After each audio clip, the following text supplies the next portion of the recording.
Donc, comme vous le voyez bien derrière nous, l'ordre du jour est affiché. L'ordre du jour est mis en discussion.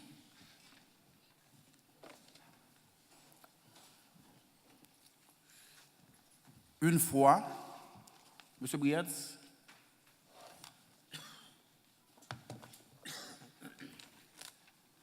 deux fois, trois fois, puisqu'il n'y a pas d'objection, l'ordre du jour est adopté. Nous allons passer au premier point à l'ordre du jour. Le premier point, c'est le bilan qu'on va présenter. Mais au niveau du bilan, le premier point, c'est représentation de la CIB de janvier 2018 à décembre 2018. Donc, comme vous le savez bien, la CIB regroupe 45 pays. 45 pays pour environ 120 barreaux. Donc, il était nécessaire pour la CIB de se rendre en différents endroits, soit pour des représentations ou pour des missions, dans le but de nous manifester auprès de nos membres et également de les fidéliser. Donc, c'est ainsi que la CIB avait participé à la rentrée du barreau de Bruxelles, en Belgique, Lausanne, ici, en Côte d'Ivoire, au Mali, au Niger, à Tunis, en Tunisie, Congo, RDC, au Togo, au Burundi pour les activités des jeunes avocats de la FOJA, à la Martinique, à la Guadeloupe, à Haïti, à Montréal, Canada, au 61e congrès de l'Union internationale des avocats à Porto, Portugal, Sofia, Bulgarie, à Paris pour la rentrée du barreau de Paris.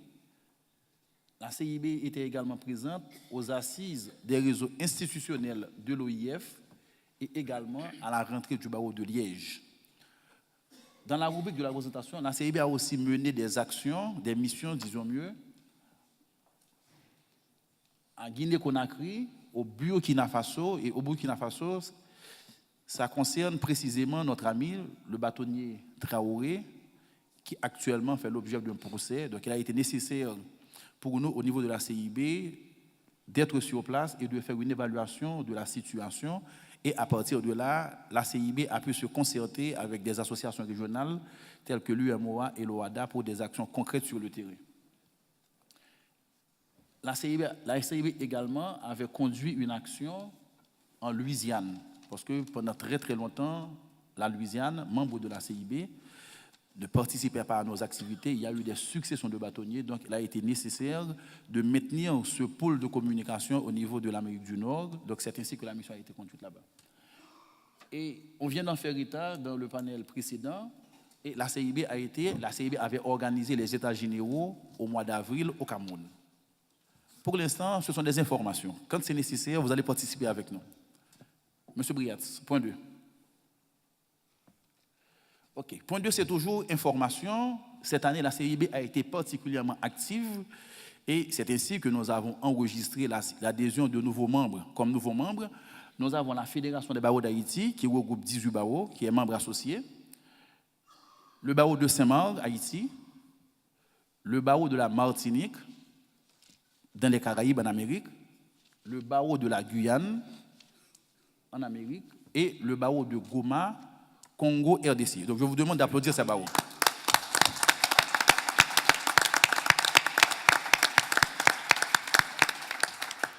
Trois. Publication de la lettre de la CIB. Je passe la parole au secrétaire général qui va nous en dire un mot. Merci, Monsieur le Président. Je voudrais commencer mon propos pour dire que l'activité de la CIB a été particulièrement riche au cours de l'année 2018 grâce à l'action infatigable du président Stanley Gaston. Et je voudrais ici lui rendre hommage. Le président Stanley Gaston a porté haut la couleur de la CIB.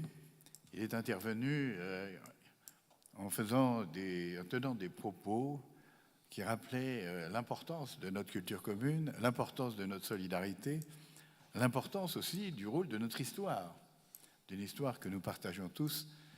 Et il a donné dans ses interventions une vigueur tout à fait particulière pour donner aux barreaux tous les moyens d'assumer leurs responsabilités dans la recherche d'un état de droit. Et je dois dire que ce n'est pas chose facile parce que quand on voit l'évolution de l'état de droit dans certaines régions de la francophonie, on peut être inquiet. Soyons clairs, l'état de droit vacille. Il vacille par la création de juridictions d'exception, il vacille par la réduction de la liberté d'expression, il vacille par les atteintes aux droits de la défense, et par conséquent, qu'on y prenne garde, il faut que nous soyons vaillants, et le discours du bâtonnier Stanley Gaston est un discours très fort. Et je voudrais à cet égard mentionner un propos tenu par le président Stanley Gaston à la Cour de cassation d'Haïti, devant les magistrats, avec ce propos toujours naturel du bâtonnier, devant les juges de la Cour de cassation, pour dire que pour lui, au sein de son barreau, il fait la chasse à la corruption. Et quand il regarde les juges, il dit, eh bien, il n'y a pas de chasse à la corruption dans la magistrature, et c'est bien dommage, parce que la magistrature est corrompue. Et il dit ça devant les magistrats de la Cour de cassation. C'est dire non seulement la vigueur du discours, mais le courage du président, et je voudrais qu'on l'applaudisse. Et nous avons ainsi pris le chemin du combat pour la restauration de l'état de droit et la lutte contre la corruption dans l'espace judiciaire. Et nous sommes présents à côté des barreaux dans ce combat et nous continuerons à l'avenir parce que nous, comme vous pourrez le constater, on dispose maintenant de moyens d'action formidables grâce à la présence de cette jeunesse et du nombre de participants aux travaux de la CIB. Alors, je voudrais évoquer dans la suite de l'ordre du jour la question de la lettre de la CIB. La lettre de la CIB, c'est une lettre trimestrielle, mais qui est compliquée à monter. Elle est compliquée à monter parce que nous sommes un peu des amateurs, on est des avocats, on n'est pas des journalistes, on n'est pas non plus des communicants, car si on communiquait, eh bien, on serait abreuvé d'informations. Et il faut que la CIB puisse avoir un outil qui lui permette d'avoir son identité. Il faut que la CIB puisse disposer d'un réseau d'informations, que ces informations puissent être transmises par les barreaux, que la secrétaire générale enregistre ces informations et puisse les diffuser. Et je fais un appel aux bâtonniers qui sont ici présents et à tous les avocats. Je pense aux unions de jeunes avocats, à la FOJA par exemple, ou à FNUJA, bref. Donnez-nous les informations parce que tout ce qui se passe dans vos barreaux nous intéresse. Et ces informations figureront sur la lettre de la CIB. Et par conséquent, je voudrais que l'on puisse renforcer l'identité de la CIB par ce moyen qui est ce moyen de communication. Quand on lit une revue, une lettre de la CIB, c'est la marque de l'identité de la CIB. Je voudrais également dire que la CIB, c'est naturellement l'assistance au barreau, la solidarité, la vie dans la coopération juridique, mais un mot. Il y a un travail formidable qui a été réalisé de conjointement entre le CIFAF et la CIB. Il y a eu des journées de formation qui ont précédé les rentrées dans les barreaux. Il y a eu des journées de formation, 2 jours de formation qui ont précédé le congrès. Je remercie à cet égard le barreau de Vaud d'avoir mis à notre disposition des salles. Plus de 200 participants étaient présents lundi et mardi sur des travaux de très grande qualité. Alors les travaux eux-mêmes sur la justice, mais les modes de résolution modernes de conflits, ces travaux méritent d'être publiés. Alors nous avons souhaité qu'il puisse y avoir dans la lettre de la CIB des flashs, et peut-être plus que des flashs, mais des éléments d'information juridique pour que les avocats qui lisent la lettre de la CIB puisse maintenir des niveaux de compétences au regard des travaux qui sont entrepris dans le cadre de la CIB. Et je voudrais à cet égard donner la parole au professeur Beauvais. Le professeur Beauvais qui préside le comité scientifique de la CIB et qui peut dire 2 mots sur l'importance qu'il y a d'associer à la nature, au gène de la CIB, qu'on puisse associer le niveau académique qui donne la crédibilité aux juristes. Monsieur le professeur Beauvais, je vous donne la parole. Merci, Monsieur le Président, Monsieur le Secrétaire Général, merci Bernard pour ces mots. Juste quelques mots à propos du Conseil scientifique. Effectivement, nous avons mis en place ce Conseil scientifique il y a maintenant 2 ans, parce que l'équipe dirigeante de la CIB avait fait le constat que dans les congrès, nous avions des échanges très riches, des réflexions très intéressantes, très originales, mais que peut-être cette réflexion n'était pas suffisamment organisée, n'était pas suffisamment exploitée, valorisée, diffusée. Et c'est l'objectif de ce conseil scientifique, c'est de faire en sorte que la réflexion au sein de la CIB, qui est essentielle, parce qu'au fond, la CIB est porteuse au plan international d'idées, de principes, de réflexions. Et il faut que cette réflexion soit approfondie de haut niveau pour être influente. C'est parce qu'on aura une réflexion de grande qualité que nous aurons une influence, que la CIB aura une influence sur le cours des choses. Donc l'idée était de peut-être mieux structurer cette réflexion scientifique, de mieux l'organiser à travers un conseil scientifique qui avait, ces 2 dernières années, pour objet principal d'assister les organisateurs du congrès dans la mise en place du programme scientifique. Mais nous souhaiterions maintenant monter en puissance dans ce rôle du conseil scientifique en ayant effectivement entre chaque congrès un travail d'organisation peut-être par groupe thématique sur des questions qui intéressent les membres de la CIB. Je pense évidemment au droit de la défense, je pense évidemment au droit de l'arbitrage, mais on a aussi des sujets peut-être plus originaux comme le droit de la santé. Nous pourrions organiser entre chaque congrès des groupes de travail en identifiant des avocats experts, en identifiant aussi des universitaires qui pourraient venir nous aider pour alimenter notre réflexion et peut-être essayer de produire des notes, de produire des avis qui, par leur qualité, pourront avoir une influence. Donc l'idée est de davantage structurer ce travail dans les années qui viennent avec un travail qui a lieu entre chaque congrès et avec peut-être aussi une réflexion sur des nouveaux outils de diffusion. Nous avons évidemment la lettre de la CIB, mais est-ce qu'il ne faudrait pas qu'il y ait un canal peut-être pour des rapports ou des études?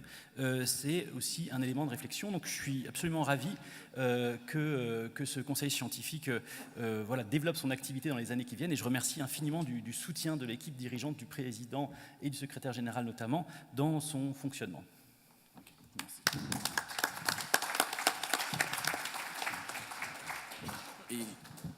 Avant de passer au point suivant, d'ores et déjà, je souligne à l'attention de tous, suivant les discussions qu'on a eues, nous allons proposer des modifications des statuts, pas aujourd'hui, et nous pensons que le comité scientifique va bien intégrer les organes de la CIB. Okay. Donc, nous allons passer au point suivant, Monsieur Briat. Nous allons passer maintenant à la défense de la défense. Et je vais accorder la parole au secrétaire général, mais avant, je voudrais saluer l'action de tous les bâtonniers. Tous les bâtonniers cette année ont largement contribué à la question de la défense, en jouant le rôle de lanceur d'alerte, en faisant des déplacements.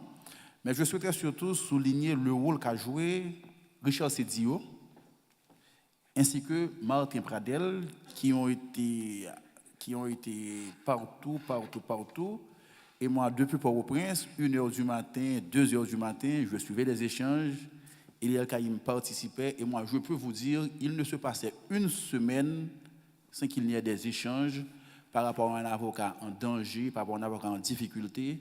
Et Dieu seul sait, les maigres moyens que nous avons pu mobiliser, ça nous a permis quand même de faire des actions assez fantastiques. Donc, je demanderai à tous d'applaudir tous les bâtonniers, parce que ce sont des gens qui font un travail formidable.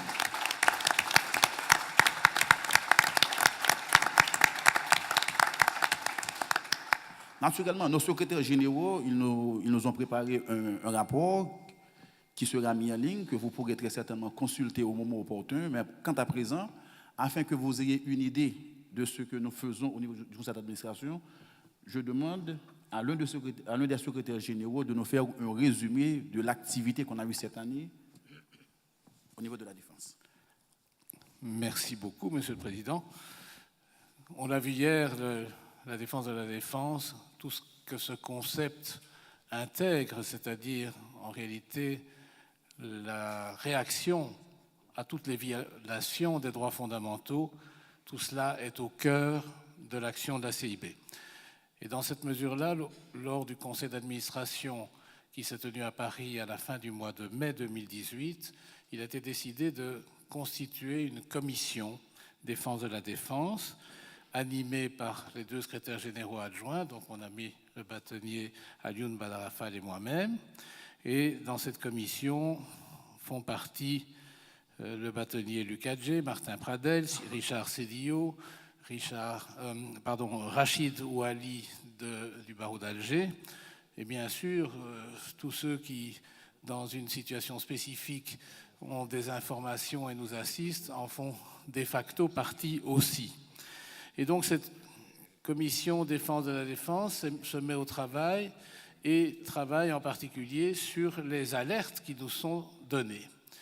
Et donc, nous sommes à la disposition de tous nos barreaux membres et des avocats et des défenseurs des droits de l'homme qui constatent des violations et qui ont besoin du soutien, de l'aide, de l'action en tout genre, des actions par protestation écrite, des actions par mission. Tout cela, la CIB est prête à le faire, à des budgets qu'elle peut débloquer, pas des budgets totalement extensibles, mais avec les moyens de la CIB, nous pouvons agir et nous devons agir. Alors nous nous sommes occupés d'un certain nombre de cas, je ne vais pas décrire trop en détail parce que nous n'en avons pas le temps, mais nous avons été alertés par la situation d'un avocat en RDC qui s'appelle Serge Buffol-Ntumwa, qui, par un jugement du 31 juillet 2017, avait été condamné par le tribunal de paix de Bukavu à une condamnation à 2 ans de servitude pénale pour infraction d'évasion de détenus à l'aide de grenades, alors même qu'il n'avait pas rencontré son client détenu, et donc l'infraction qui lui était reprochée était impossible. Ce qui nous a frappé, c'est que non seulement il a eu cette première condamnation qui était injuste, mais qu'il était à nouveau poursuivi pour les mêmes faits devant le tribunal militaire de Bukavu, ce qui a entraîné évidemment une réaction de la CIB pour mettre en évidence, d'une part, que l'examen du dossier mettait à l'absence de charge de façon manifeste en évidence, et d'autre part, que le principe bien connu de non bis in idem empêchait, interdisait qu'il soit poursuivi une deuxième fois devant un autre tribunal qui probablement n'était d'ailleurs pas compétent, tribunal militaire, pour les mêmes faits. Ce cas est toujours en cours et nous continuons à le suivre. Nous nous sommes occupés à l'époque en temps réel de la situation des élections du bâtonnier du Conseil de l'Ordre au Gabon. Vous avez entendu hier le bâtonnier vous relater toute cette péripétie qui était extrêmement grave et qui heureusement a connu un dénouement positif puisque à l'issue de recours qui ont été extrêmement difficiles à mener, les élections ont pu être à nouveau organisées et le bâtonnier du Gabon et ses membres du Conseil de l'Ordre ont été réélus dans leurs fonctions. Nous nous sommes occupés d'une situation qui est advenue au Tchad et qui vous a aussi été relatée hier par le secrétaire adjoint de l'Ordre et qui était relative à l'attaque d'un convoi dans lequel se trouvait un avocat, notre confrère Doumra Manas, avocat au Tchad, qui avait obtenu la relaxe de ses 3 clients, qui est parti du tribunal avec l'un de ses clients. Leur convoi a été attaqué à coups de balles qui ont été tirées, de balles réelles qui ont été tirées sur le véhicule. Ce cas vous a été décrit hier et donc c'est une situation aussi que nous avons suivie, notamment à l'intervention de Richard Sédillo. Nous nous occupons aussi, et nous continuons à le faire, de la situation du bâtonnier Mamadou Traoré au Burkina Faso, qui a été poursuivi alors qu'il avait agi dans le strict exercice de sa profession. Il a un procès, c'est un procès très important, très grave. Il y a une centaine de prévenus qui sont avec lui. Et heureusement, récemment, il y a eu une séance d'audition de témoins, et en particulier le principal témoin, non seulement témoin, mais prévenu, qui est un général, a blanchi le bâtonnier Mamadou Traoré. Les audiences se poursuivent, il va y avoir les témoins de l'accusation. Le bâtonnier Patrice Monté, ancien bâtonnier du Cameroun, est à sa défense, ainsi qu'un autre défenseur du Niger. Nous suivons cette situation de très près en espérant qu'elle connaisse un dénouement positif. Voilà quelques exemples des actions qui ont été menées. Il y a un cas très emblématique aussi que nous suivons depuis de très nombreuses années, qui est celui de notre confrère Firmin Yangambi en RDC. Firmin Yangambi, pour être en synthèse assez bref, a été arrêté en 2009. Il s'agissait dans son enfance d'un ami du président Kabila, mais Firmin avait eu l'outrecuidance, crime de lèse-majesté, de vouloir se présenter aux élections contre Kabila. Une mise en scène a été menée en 2009 et il a été arrêté dans sa voiture avec soi-disant des armes qui s'y trouvaient. Il a été poursuivi, il est jugé par une juridiction militaire qui n'était pas compétente, il a été condamné à mort, il a été en appel, la CIB a suivi, nous étions plusieurs parmi la salle ici présents lors de l'audience d'appel, puisqu'elle se passait lors du congrès de la CIB à Kinshasa. En appel, malgré des réquisitions d'acquittement, il a été condamné à 20 ans d'emprisonnement. Depuis lors, une loi d'amnistie permet de faire sortir de prison tous ceux qui sont des prisonniers politiques. Elle a été appliquée, je crois, à pratiquement tout le monde. Elle a été appliquée à des co-prévenus de Firmin Yangambi. Pour ce qui concerne Firmin Yangambi, rien ne change. La situation reste identique. C'est le prisonnier du président. Et donc, nous allons continuer à le soutenir, continuer à suivre son cas qui malheureusement n'évolue pas.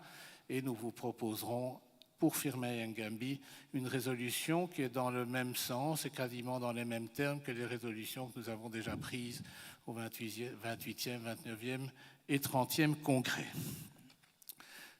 Voilà quelques cas dont je souhaitais vous parler, en vous disant pour terminer que nous avons besoin de vos alertes, des informations que vous nous transmettez au sujet des violations que vous constatez.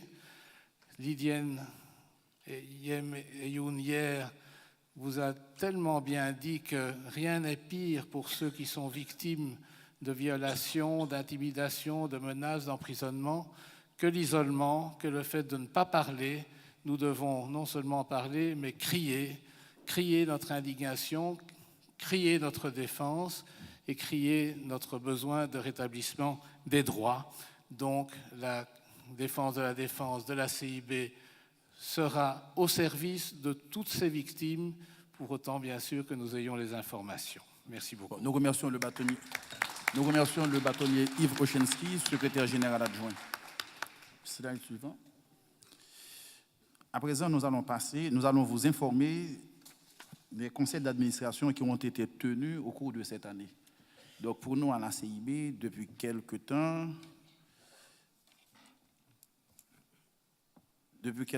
on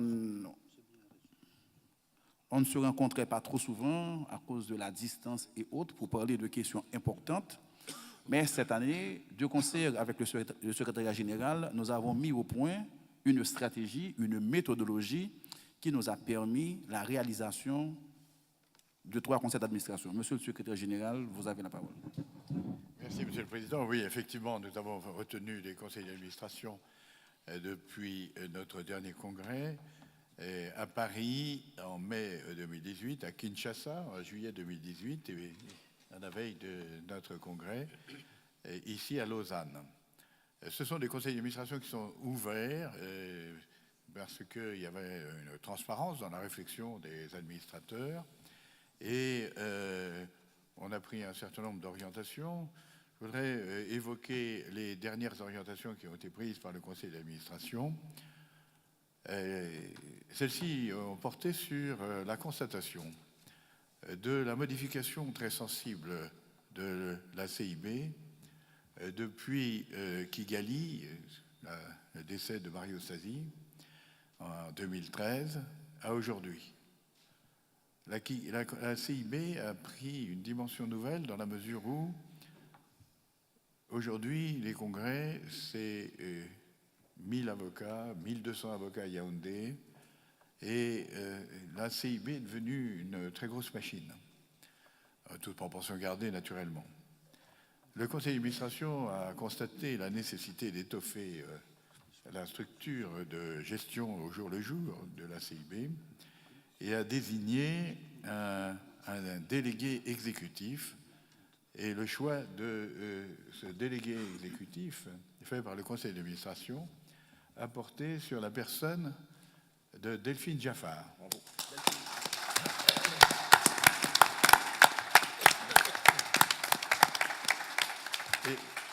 Et je dois dire que ce choix a été fait à l'unanimité, avec enthousiasme, car nous avons tous exprimé notre gratitude pour l'importance du rôle de Delphine Jaffar dans la vie de la CIB et au sein du secrétariat général, en dehors du secrétariat général.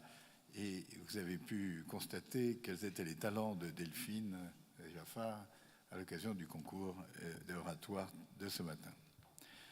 Et j'évoquerai ensuite, quand on aura vu les comptes, les projets que le conseil d'administration a adoptés pour structurer notre secrétariat général afin de pouvoir répondre dans une meilleure disponibilité aux besoins grandissants exprimés par les membres de la CIB, qui révèlent que la CIB a un rôle de plus en plus important dans l'espace de la francophonie.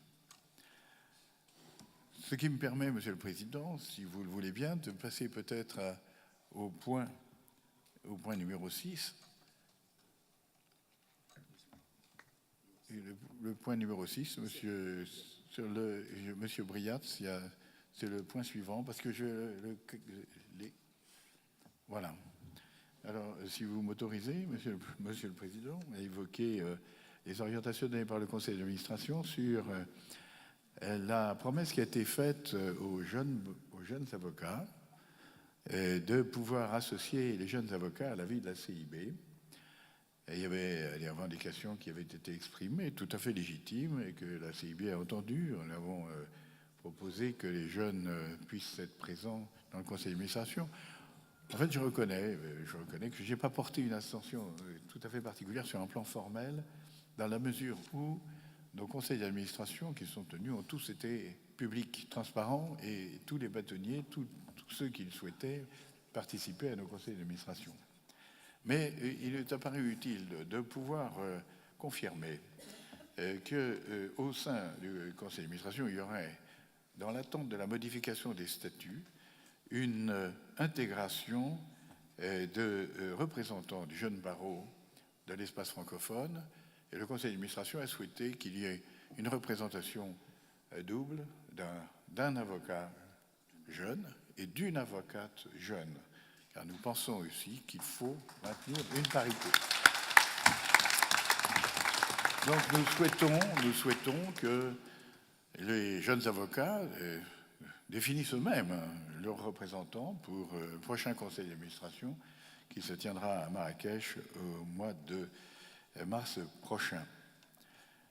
Et dans cette optique, le conseil d'administration a constaté qu'il était nécessaire de pouvoir disposer d'une étude sur les exigences de l'organisation de la CIB au regard de demandes nouvelles qui lui sont faites.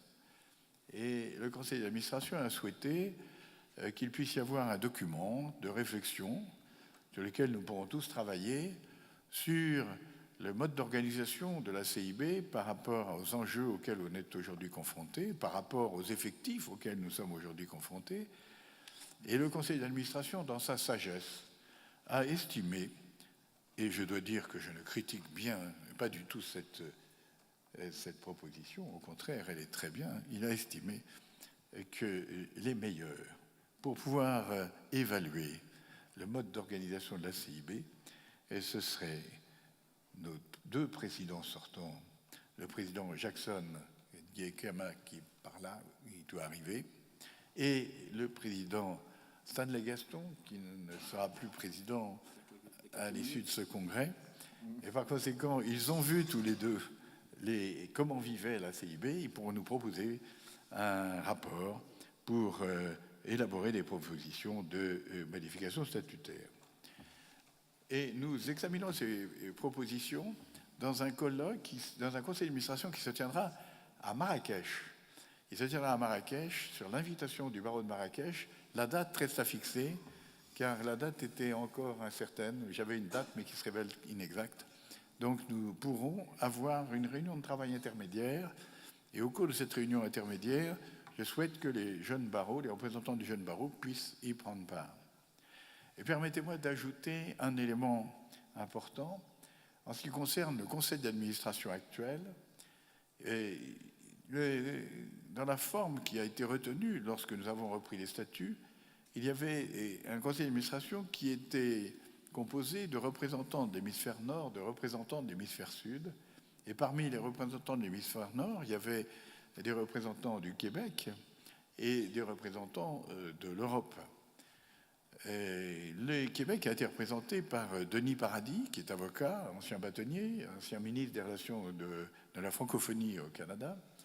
Mais Denis Paradis a continué sa carrière politique. Il a laissé son siège à un avocat brillant, dont je me souviens seulement du prénom, c'est Peggy, mais cet avocat est devenu magistrat.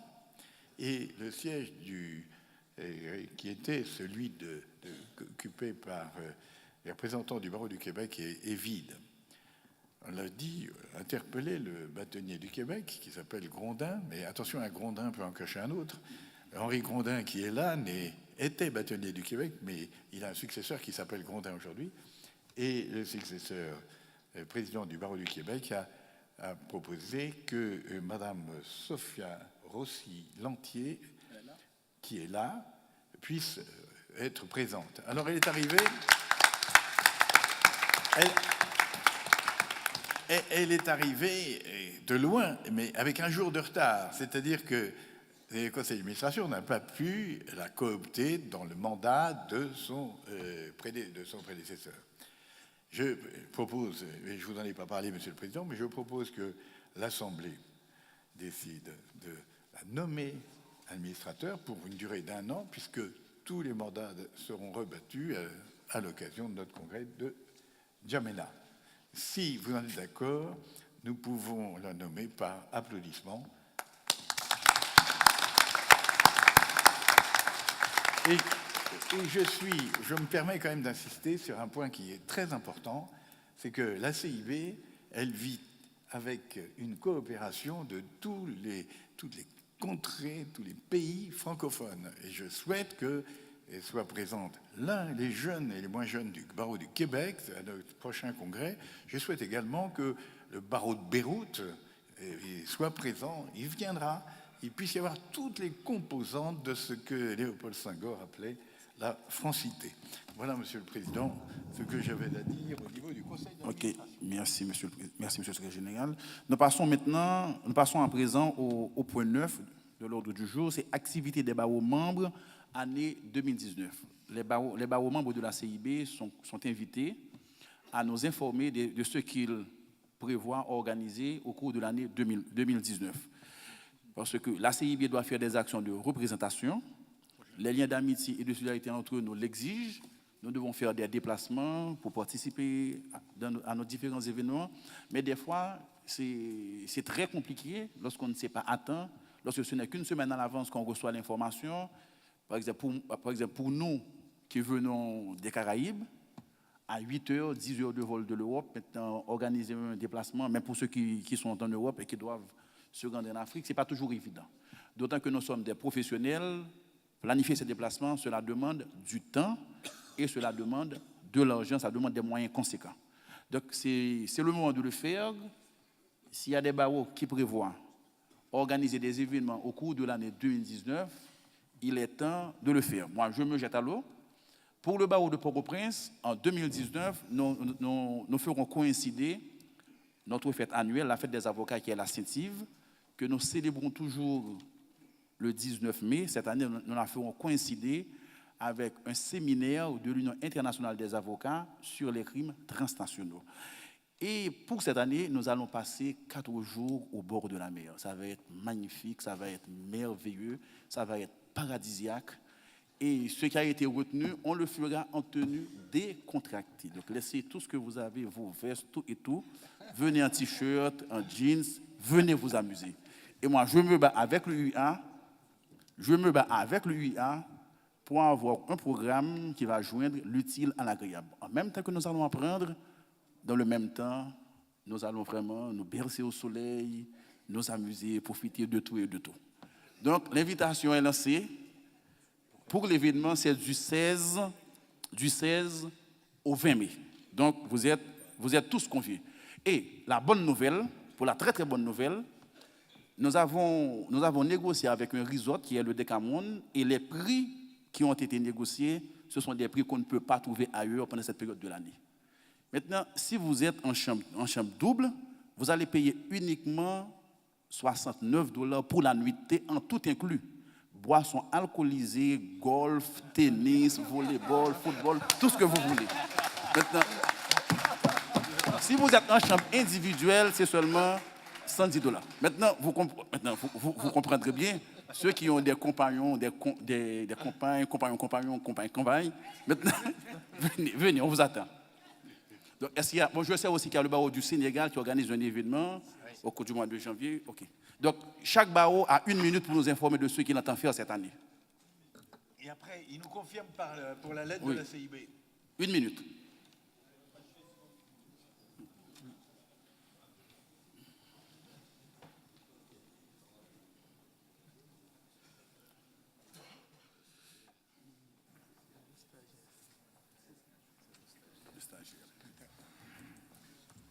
Bonjour, je suis, je le rappelle, le bâtonnier stagiaire du Sénégal. Alors, je vous informe que le barreau du Sénégal organise sa rentrée solennelle du stage du 14 au 18 janvier 2019 sur le thème « Les nouvelles compétences de l'avocat » et nous explorerons notamment le règlement numéro 5 de l'UEMOA. Je pense que je peux m'en tenir là. Dakar a fait déjà sa propre publicité. Venez nombreux et variés. OK. Un autre barreau, c'est le barreau de la Côte d'Ivoire. Bâtonnier Lucadji. Marie-Catherine. Alors, je ne vais pas vous raconter Abidjan et la Côte d'Ivoire. Nous avons reçu la CIB 2 fois en Côte d'Ivoire. Je vous invite pour les 60 ans du barreau de Côte d'Ivoire. Ce sera le 7 novembre 2019. J'ai dit Abidjan. Abidjan, c'est by day. Abidjan, c'est by night. J'ai tout dit. Alors, ils ont répondu là-bas, vous connaissez la chanson? On dit Abidjan est doux. Un autre barreau, Marie-Catherine Jimmy. Je crois que la semaine prochaine, il y aura un événement au barreau de la Guadeloupe, Saint-Martin, barreau de la Guadeloupe. Oui, la semaine prochaine. Guadeloupe, Saint-Martin et Saint-Barthélemy. C'est le 15.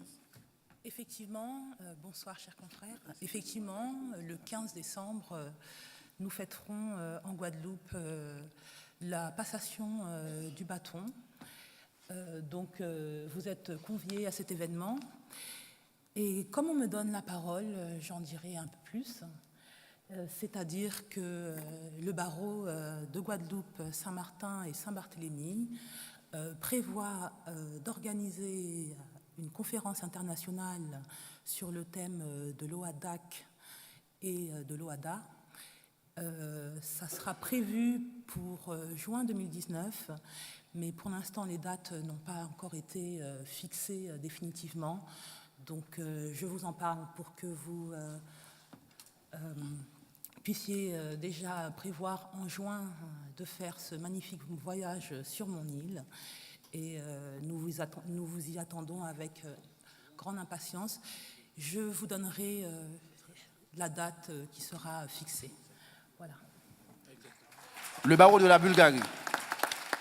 Bulgarie.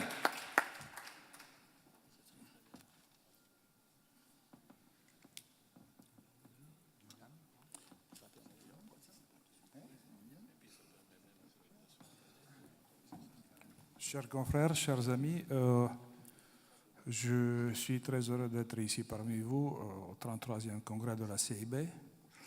Je voudrais vous inviter à notre conférence internationale qui aura lieu le 10 et 11 mai 2019. Et on plane d'inviter aussi des juges. Elle sera menée avec le thème la déontologie de la profession d'avocat, des avocats, mais aussi la déontologie des juges. Et je crois qu'on aura la possibilité de discuter aussi d'autres thèmes de commun intérêt. Donc, laissez votre neutralité à la maison, oubliez votre opportunisme et conformisme, soyez rebelles et je vous attends à Sofia. Congo RDC.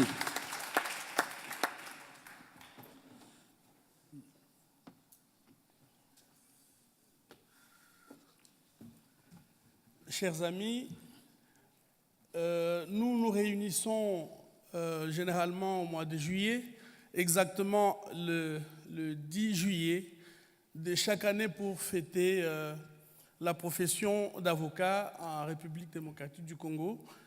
Cette date correspond à la date anniversaire du barreau de la RDC.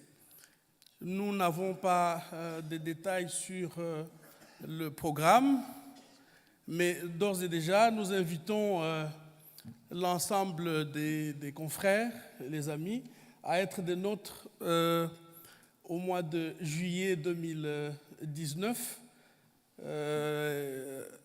Monsieur le bâtonnier Eli El-Kaïm, merci pour cette opportunité que tu nous as offerte de participer au congrès de la CIB en Europe.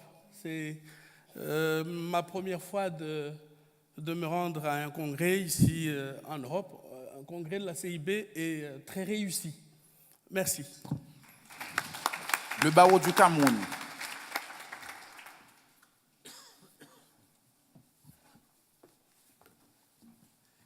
Bonjour à tous. Je suis ici représentant du nouveau bâtonnier élu, Maître Charles Tchakouté-Patié, qui a été élu il y a 2 semaines. Je fais partie du Conseil de l'Ordre au même titre que Daniel Goss. Et probablement, et vous avez été à Yaoundé en 2016 à l'occasion de la CIB, nous allons mettre en place, je crois, avec la nouvelle équipe, j'allais dire certainement une rentrée solennelle qui va suivre la continuité de l'événement organisé par le bâtonnier Jackson l'année dernière, qui va se pérenniser, et nous allons naturellement vous réserver le même accueil que vous connaissez déjà au Cameroun. Je vous remercie. Vous avez déjà une date? Probablement au mois d'avril, mais nous allons voir si le calendrier sera maintenu. D'accord. Merci. Vous serez informés. Le barreau du Gabon. Bâtonnier.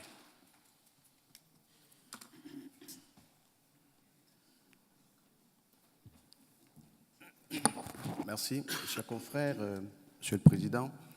Juste pour annoncer que le barreau du Gabon va certainement organiser sa rentrée en la fin de la première quinzaine du mois de février, entre le 14 et le 16. Je crois que ça permettra à ceux qui veulent fêter la Saint-Valentin de venir chez nous. Et voilà. Donc, on vous donnera des détails, mais en tout cas, c'est entre le 14 et le 16 février. J'en ai terminé, je vous remercie. Donc, est-ce qu'il y a d'autres barreaux qui souhaiteraient nous informer? C'est le barreau de Lille. Oui, le barreau de Lille. Merci, Monsieur le Président. Le barreau de Lille a organisé il y a quelques jours, pour la première fois, un séminaire consacré à l'intelligence artificielle, qui s'appelait très exactement « Justice humaine et intelligence artificielle ». Plusieurs centaines de confrères étaient présents. Nous allons donc renouveler ce séminaire, cette expérience l'année prochaine. Ce sera fin novembre.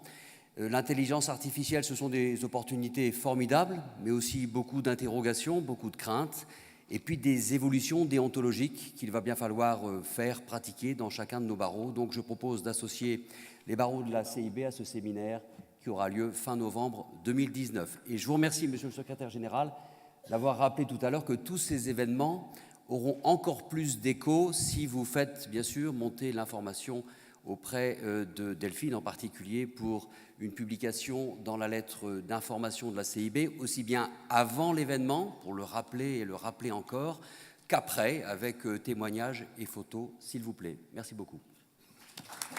Un autre intervenant? Monsieur le bâtonnier stagiaire, vous voulez intervenir à nous? Venez donc.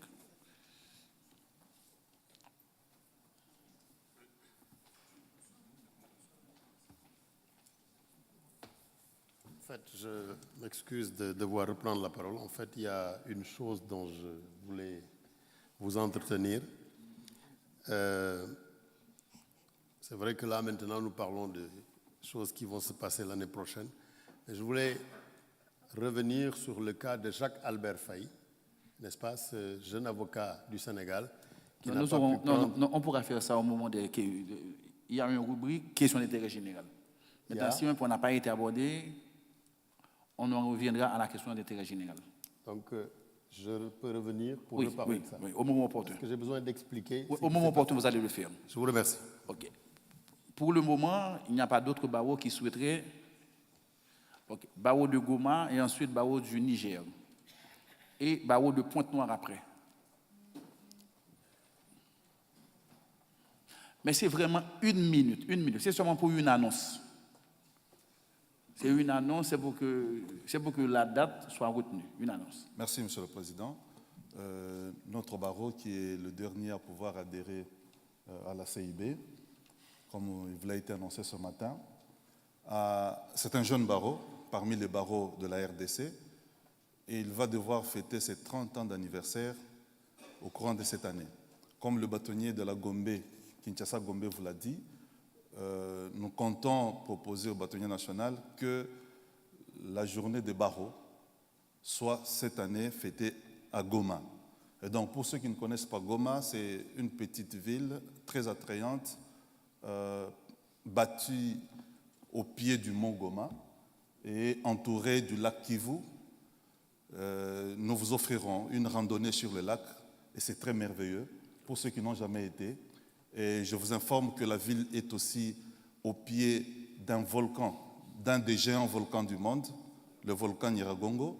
Et autour du volcan, c'est un grand parc où vous pouvez trouver les gorilles de montagne, les hippopotames, les éléphants et toute autre espèce non connue dans le monde. Je vous invite sincèrement à venir visiter cela. Je vous remercie. Barreau du Niger. Et je voudrais, s'il vous plaît, Monsieur le Président, parce que ça sera au mois de juillet, nous allons préciser la date, parce que je suis là et que le bâtonnier du Rwanda est là, lui et moi et celui de Bujumbura, de Bukavu, nous sommes dans une association appelée Association des barreaux des Grands Lacs. C'est une association qui a eu naissance en février de l'année 2018, une très jeune association. Alors, notre premier anniversaire sera fêté à Kigali. Je vais laisser la parole au bâtonnier de Kigali qui va nous recevoir de pouvoir en parler. Monsieur le bâtonnier de Kigali, comme c'est le même sujet, on va enchaîner avec Rwanda et ensuite Niger. Monsieur le bâtonnier, venez.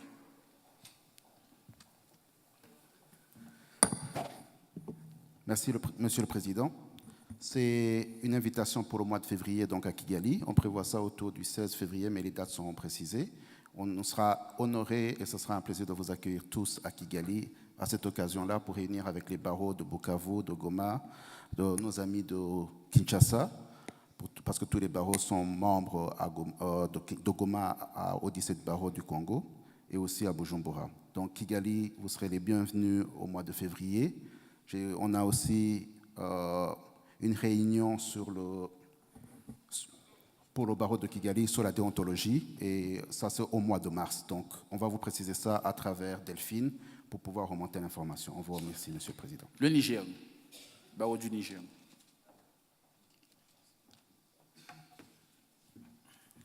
Bonjour, Monsieur le Président. Je ne parle pas au nom du Niger, je parle au nom de l'Union panafricaine des avocats, dont je suis le vice-président pour l'Afrique de l'Ouest. Alors, nous avons une réunion, notre prochain congrès aura lieu à Lomé en juillet prochain.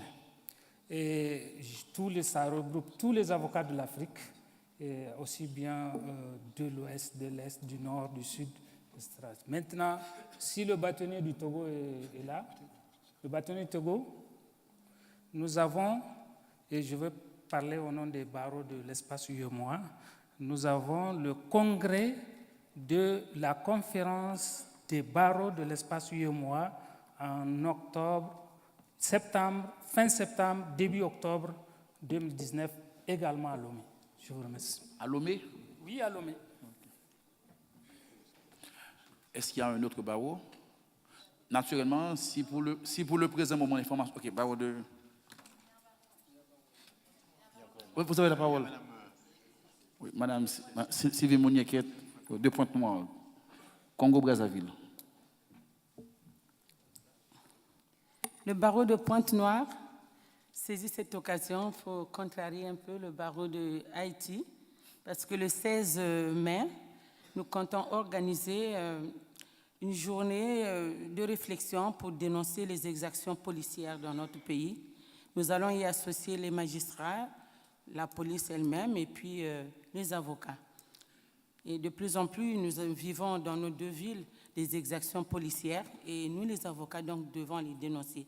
D'ailleurs, avant de venir, j'ai laissé une demande d'autorisation pour marcher, pour manifester contre ces exactions. Nous avons même un confrère qui a vu son enfant être assassiné par ces assassinats sommaires. Et donc, nous devons dénoncer et puis nous allons donc organiser une journée de réflexion. Nous invitons la CIB à nous assister parce que ce sont des questions sensibles pour nos pays. Merci. Donc, si pour le présent moment, l'information pour un barreau n'est pas disponible, donc restez en contact avec nous, vous nous enverrez le message et cela apparaîtra dans la prochaine lettre. Nous passons maintenant, et là nous devons faire de notre mieux pour terminer. Nous allons vous retenir encore 20 minutes pour terminer à 17h30. Nous allons passer maintenant au bilan financier et au budget. Dominique Tricot, vous avez la parole. Monsieur le Trésorier.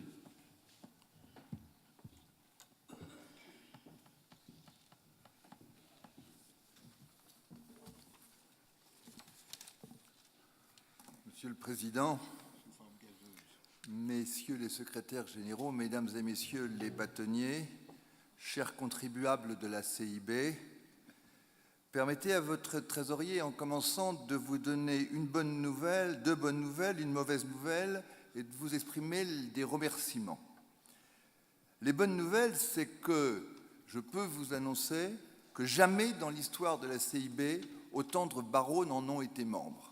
Jamais au cours de ces 33 années d'existence, la CIB n'a connu autant de barreaux et représente désormais l'essentiel de la francophonie. Avec l'arrivée en force des barreaux de la Caraïbe, de nouveaux barreaux d'Afrique, de pays de l'Europe de l'Est, la CIB est de plus en plus incontournable grâce à vous dans le domaine de la francophonie. Deuxièmement,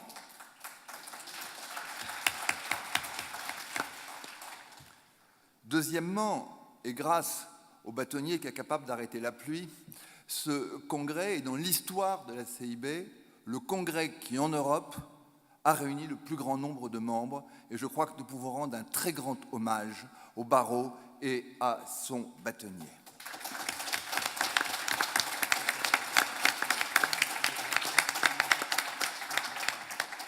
C'est pour cela que j'hésite presque à vous donner la mauvaise nouvelle qui suit. Certains barreaux n'ont pas payé leur cotisation. Vous les voyez, c'est ceux qui baissent la tête pendant que je parle. Et ce qui me consterne, c'est que ce ne sont pas les barreaux les plus pauvres. Et c'est que certains barreaux ont centime après centime, ou franc CFA après franc CFA, ou dollar après dollar réunis leurs cotisations. Certains barreaux, beaucoup plus riches, ne l'ont pas réglé. Alors, mes obligations statutaires demanderaient que je vous en lise la liste. Mais avec vous, j'ai écouté Jésus-Christ ce matin, et nous croyons à la rédemption. Cette liste sera publiée dans la prochaine lettre de la CIB. Certains ont une dernière chance. Des remerciements. Il faut que vous sachiez que les comptes que je vais vous présenter ont été rendus possibles parce qu'un certain nombre de gens ont utilisé leur bourse personnelle au lieu de la CIB. Et je crois qu'il faut qu'ils se disent que le bâtonnier Stanley Gaston, que le secrétaire général Bernard Vattier, que la directrice exécutive Delphine Jaffard ont pour l'essentiel payé de leur poche les très nombreux voyages qu'ils ont fait pour représenter la CIB. Et moi je dis chapeau.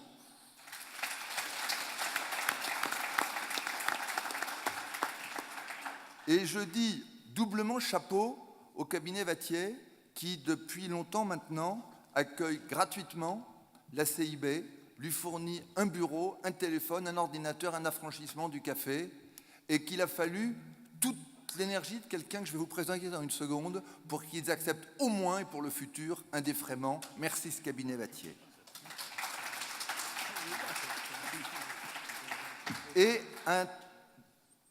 deux autres remerciements. Un, mais je pense que je le fais en votre nom à tous, tellement il est évident.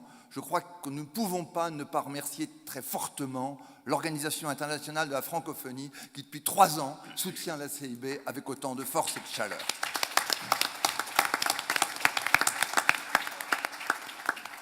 Mais je voudrais aussi, en votre nom, remercier un nouveau venu. Parce qu'il faut que vous sachiez, on est à l'heure des aveux, que la CIB avait une comptabilité de cuisinière. Et qu'on arrive à un niveau où c'était plus possible. Et je voudrais vous présenter M. Jean-Louis Rouzet, commissaire aux comptes, qui a accepté de devenir bénévolement le commissaire aux comptes de la CIB.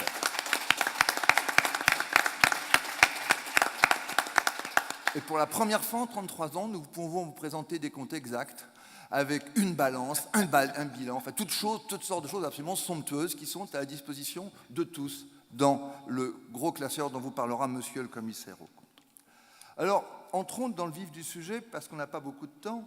Les recettes de l'exercice 2018 se sont élevées à 150 000 €. Ce qui est beaucoup de sous, mais ce qui s'explique notamment par le fait qu'il y avait un arriéré important de cotisation 2017, parce que la subvention des États généraux du jeune avocat a été de 47 000 € et qu'elle s'ajoute à la fois d'un côté aux recettes, d'un côté aux recettes et de l'autre côté elle sera prise dans les dépenses. Et que nous avons décidé, parce que nous sommes maintenant dans une comptabilité d'engagement, de considérer que les cotisations à recouvrer dont je viens de vous parler, avec une dépréciation de 50%, les 50% dont vous trouverez la liste dans la prochaine lettre de la CIB, nous aboutissent à des rentrées supplémentaires.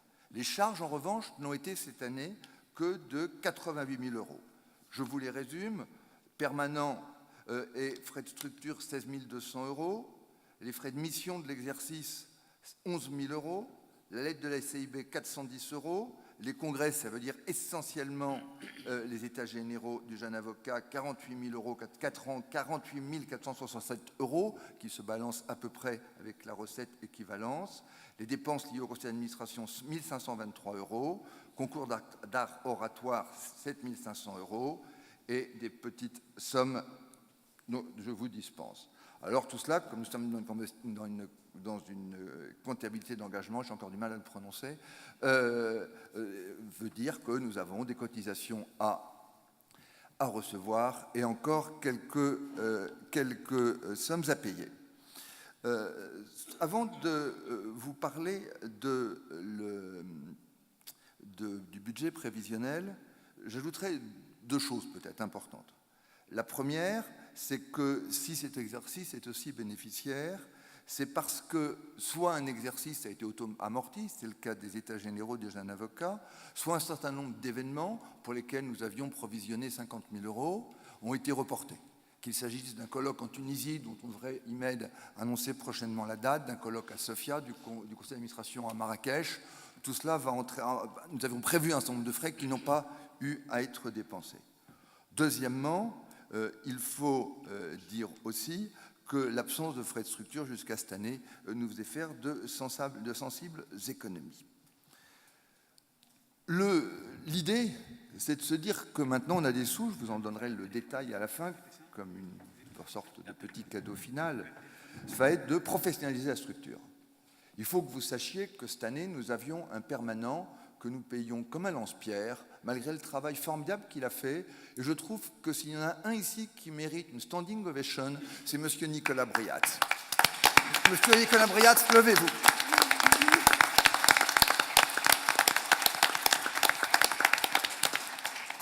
Et ce travail magnifique qui a été fait par Matteo Bonaglia, puis par Nicolas Briat, va devoir laisser la place à une organisation plus professionnelle avec un salarié, ce qui va entraîner des frais de poste de permanent qui vont passer de quelques 8 000 € à 36 000 €. Un bureau, parce que le commissaire aux comptes a exigé, je crois qu'il a raison, qu'une prise en charge minimale par la CIB de ces frais de structure soit désormais acquise, sera de 7 200 €. L'organisation d'événements a été chiffrée à 30 000 €. Les frais de mission, car il y en aura beaucoup plus cette année, s'élèveront dans le budget prévisionnel à 35 000 €. Le conseil scientifique, compte tenu des publications et des réunions qu'il envisage, a été évalué dans le budget de cette année à 10 000 €. Et la communication, dont l'hypothèse avait été plus importante, a été à un certain moment, a été revue tout récemment à la baisse par le conseil d'administration, et donc le budget qui est alloué est de 7 500 €. Voilà pour les recettes, pour les dépenses. Pour les recettes, nous évaluons à peu près à 65-70 000 €, sous réserve de nouveaux membres, les cotisations. Les subventions s'élèvent à peu près à 30 000 €. Donc nous allons vous suggérer, pour arriver à 126 000 € de dépenses l'an prochain, de prendre 30 000 € dans nos fonds propres, ce qui aboutit à 126 250 €, qui fait un budget équilibré. Et ce que je peux vous dire, c'est que, je n'en suis pas totalement mécontent, nous avons aujourd'hui, après avoir payé nos dettes, 150 000 € en caisse. Et c'est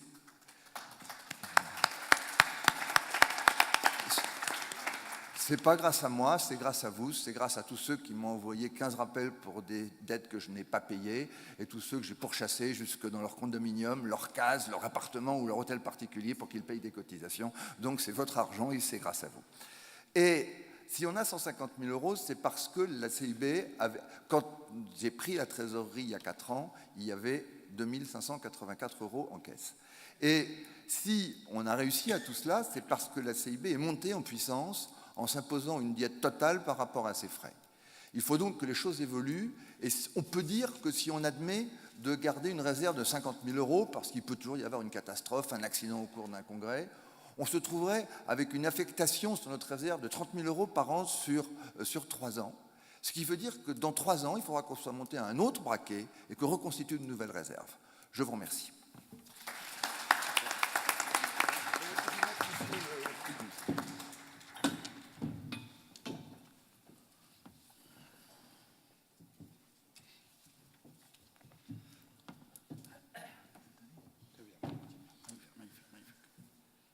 Bien, bonsoir.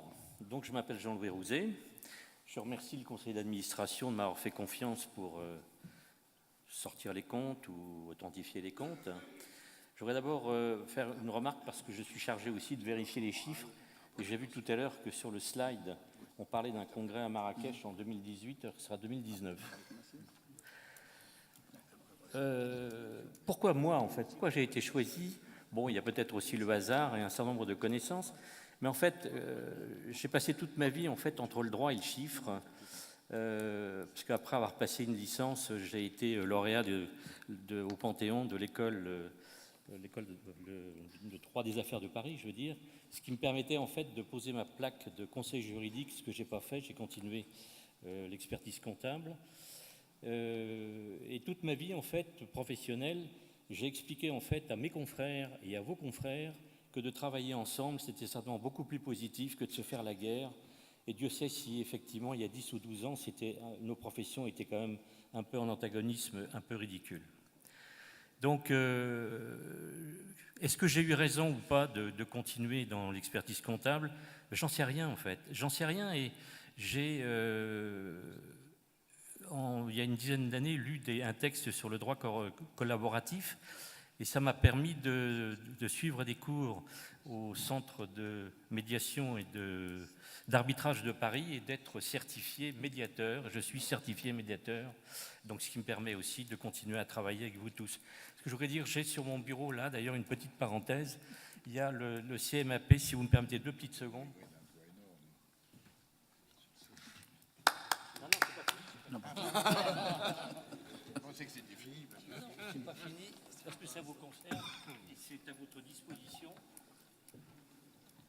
Le centre de médiation et d'arbitrage de Paris organise 4 jours consécutifs à Paris, le 20 et le 23 mai prochain, une formation intensive à l'arbitrage OADA. Il y aura donc des intervenants africains et français de qualité, un module optionnel de certification sous forme de rédaction de sentences arbitrales et la possibilité d'intégrer le panel des arbitres du CMAP. J'ai à votre disposition ici le programme. Je reviens donc sur les comptes. Qu'est-ce que j'ai fait en fait lorsqu'on m'a montré quelques chiffres comptabilité de ménagère, paraît-il? D'abord, je me suis assuré que les écritures de recettes et de dépenses correspondaient à ce qu'il y avait en banque. C'était la moindre des choses, et je n'ai pas trouvé d'erreur. J'ai aussi constaté qu'il n'y avait pas beaucoup de dépenses somptuaires, il n'y en a même pas du tout. Et puis je leur ai dit qu'il fallait présenter maintenant des comptes sous une norme classique de présentation de comptes dans les associations et les entreprises, c'est-à-dire en fait un compte de résultat et puis un bilan. Un bilan? Ben oui, un bilan. Alors un bilan, ça nécessite effectivement de tenir compte des engagements. Alors je leur ai dit, mais est-ce qu'il n'y a pas des créances, des cotisations à recevoir? Oh là là, si, il y en a effectivement. La première chose, c'est d'abord de les relancer régulièrement. Et puis la seconde chose, peut-être qu'on va faire un peu le ménage. Et donc dans les comptes, je leur ai fait entrer ou incorporer les cotisations de l'exercice 2018 qui n'étaient pas encaissées, d'où la remarque de Dominique Tricot de tout à l'heure. Puis je leur ai dit, mais vous avez peut-être aussi encore quelques dépenses à payer, quelques engagements. Ah bah oui, il y en a, donc on va les incorporer. Et puis donc ça a permis, par déduction, de sortir un bilan et un compte de résultats qui seront donc à votre disposition.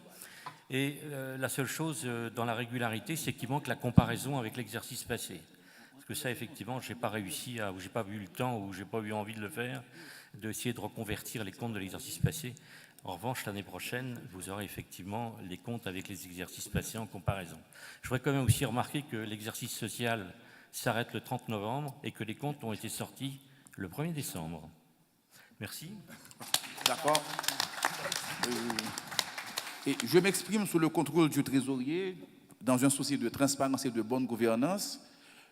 En fait, les documents financiers seront, je crois, mis en ligne très prochainement. Est-ce que je me trompe? D'accord. Dans un souci de transparence et de bonne gouvernance, afin que les membres aient une idée de comment ça se passe au niveau même de la vie de la CIB, puisque nous parlons tout le temps de l'état de droit et de la démocratie, nous devons donner les bons exemples. Bien. Et nous passons maintenant à un autre point. Ah, oui, avant de passer à l'autre point, donc, je mets au vote le rapport moral et financier. Par rapport moral, j'entends l'activité menée pour la présidence et le secrétariat général. Le rapport financier, c'est le travail que Tricot vient de réaliser. C'est mis au vote.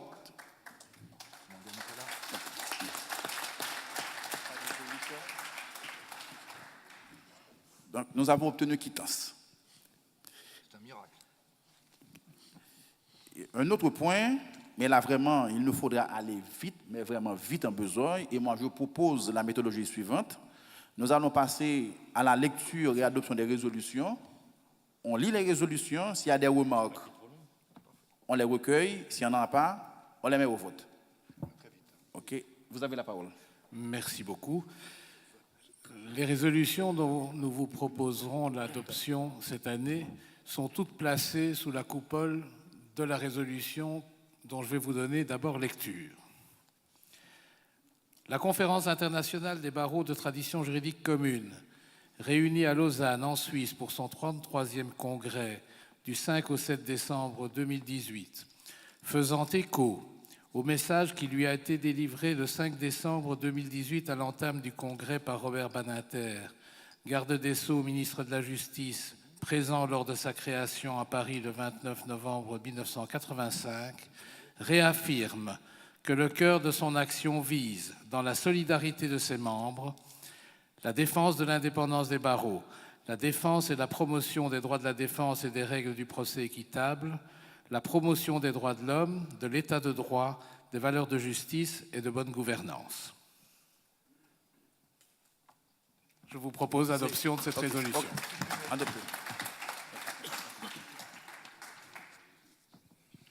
Alors, la première résolution qui a été prise, dont je vous donne lecture, est relative à la délivrance des visas. On sait que la question a été posée, elle est générale, elle est pressante. Il fallait bien quand même qu'on prenne une résolution là-dessus. La Conférence internationale des barreaux de tradition juridique commune, réunie à Lausanne, en Suisse, pour son 33e congrès du 5 au 7 décembre 2018, constate le refus excessif et injustifié de délivrance des visas aux avocats soucieux de participer aux manifestations de son congrès, alors que la formation de l'avocat et son exercice professionnel ne sauraient être entravés par des décisions administratives de refus de délivrance de visa. Regrette que son congrès de Lausanne n'ait pas pu accueillir un nombre encore plus important de ses membres, surtout africains et haïtiens. S'en indigne et invite les autorités politiques, consulaires et diplomatiques des États membres et sympathisants de la francophonie, respectueux du droit, à observer avec plus de bienveillance les demandes de visa qui leur seront soumises à l'avenir pour les besoins de participation à l'œuvre de la CIB. Réaffirme son entière solidarité et son soutien aux confrères privés d'un droit fondamental et à leur barreau. Voilà. Il y a une remarque. Je pense qu'on pourrait peut-être dire que les ordres des avocats doivent appuyer par une démarche auprès de leur État. Parce que je pense qu'on a, nous, ordre, une responsabilité quelque part, en n'ayant pas toujours fait le nécessaire, je ne vise personne, mais pour insister, et notamment on m'a parlé de caution financière, et la raison pour laquelle certains se trouvaient bannis du visa, je pense qu'au niveau ordinal, on peut intervenir auprès des consuls pour donner nous-mêmes ordre des cautions financières de retour dans notre... Mais proposer quelque chose. Oui, mais oui. Bon, il n'a pas de proposition. Une autre contribution. Que pour les besoins de formation et de participation au congrès, c'est la formation. Oui, c'est marqué. C'est là. C'est bien dit. Hein, ça. Okay, d'accord. Une troisième contribution.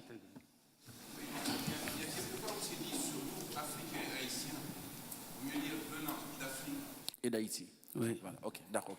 On en tiendra compte. Oui, oui. Ok. Donc, s'il n'y a pas d'autre... Ok, une autre remarque. Je voudrais compléter quelque chose. Je sais que l'expérience que nous avons eue, notamment au barreau de Brazzaville, lorsqu'il a été organisé le congrès de la CIB, c'est sur le barreau national s'est impliqué pour faciliter les visites et les invitations. Je suggère, ce qui concerne l'implication, excepté les ordres et la CIB en tant que telle, que le pays organisateur puisse aussi s'impliquer pour la facilitation de la défense des visas. Non. Et je profite de votre intervention pour vous saluer. Mais vraiment demander à tout le monde d'applaudir. Et mettez-vous debout. Ah oui. Et mettez-vous debout.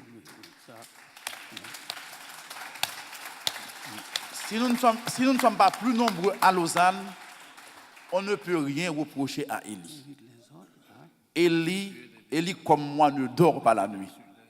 Bon, ainsi que monsieur le bâtonnier. Élie, comme moi, ne dort pas la nuit. Et lorsque ce fut agi des difficultés des avocats haïtiens, Élie s'était impliqué au plus haut niveau pour trouver des solutions. Mais je pense qu'en cela, les ordres se sont toujours impliqués. Je voudrais qu'on associe aussi Nicolas Briat, qui est intervenu auprès de nombreux postes diplomatiques pour débloquer les visas. Une autre contribution. Je ne sais pas si après les révolutions, on aura l'occasion d'intervenir encore. Parce qu'il y a quand même 2 ou 3 choses à dire dans le message. Faites l'observation sur cette révolution, mais j'ai 2 ou 3 choses à dire. Je ne vais pas venir au congrès et partir comme un petit coureur. Ça ne marchera pas. Sur cette affaire précise, je pense que la révolution, elle est générale, elle est bonne.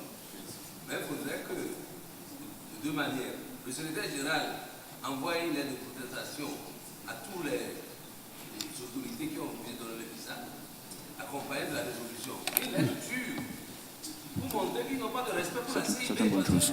Ce n'est pas possible. Je soutiens, je soutiens. On se réunit qu'on refuse de donner le visa à un avocat. Au Togo, ce n'est pas possible. On ne peut pas accepter ça.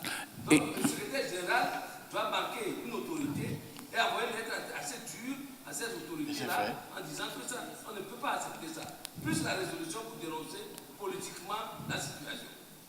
Maintenant, vous me direz s'il y a l'occasion de parler après concernant le cul de la CIB. D'accord. Monsieur le bâtonnier.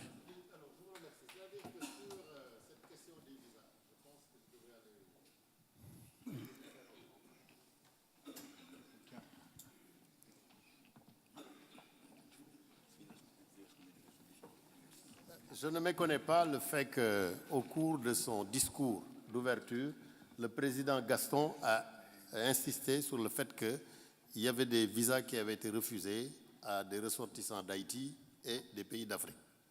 Je ne méconnais pas non plus que dans un style très lyrique, Madame Delphine Jaffar, je crois, et Nicolas Prias ont pris la défense de Jacques-Albert Faye, qui n'a pas pu se présenter ici comme, n'est-ce pas, les autres candidats ce matin.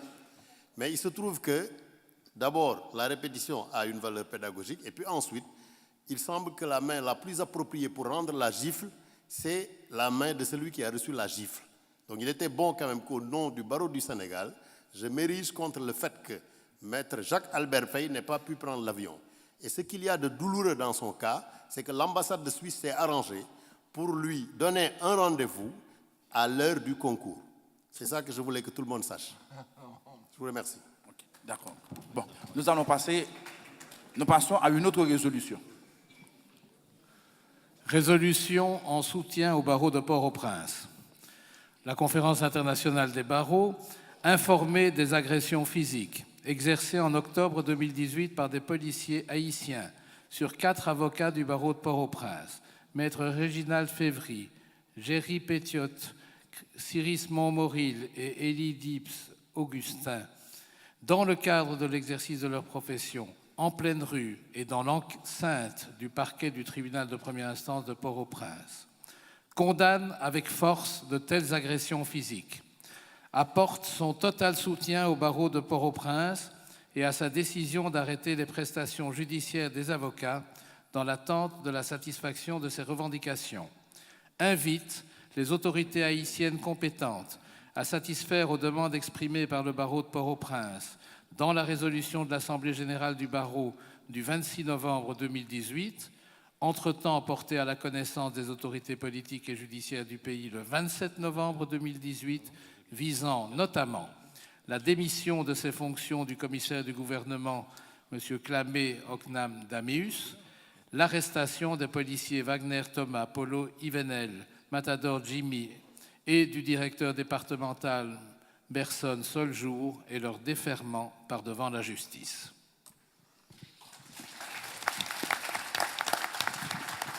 Résolution 4. C'est une résolution de soutien aux avocats en Turquie. La Conférence internationale des barreaux de tradition juridique commune, réunie à Lausanne, en Suisse, pour son 33e congrès du 5 au 7 décembre 2018, manifeste sa préoccupation au regard de la situation des 1490 défenseurs des droits de l'homme poursuivis en Turquie depuis le putsch raté de l'été 2016, parmi lesquels nombre d'entre eux ont été privés de leur liberté. S'insurgent des atteintes permanentes portées au principe du procès équitable par les juridictions turques à l'occasion des poursuites engagées à l'encontre des avocats défenseurs des droits de l'homme. Rappelle les principes relatifs à la profession d'avocat selon lesquels aucune entrave ne peut être faite à un avocat, à l'exercice de sa profession, à l'avocat, et l'avocat ne peut être assimilé à son client. Demande aux autorités politiques et judiciaires turques la libération immédiate des avocats privés de leur liberté en de telles circonstances. Résolution 5.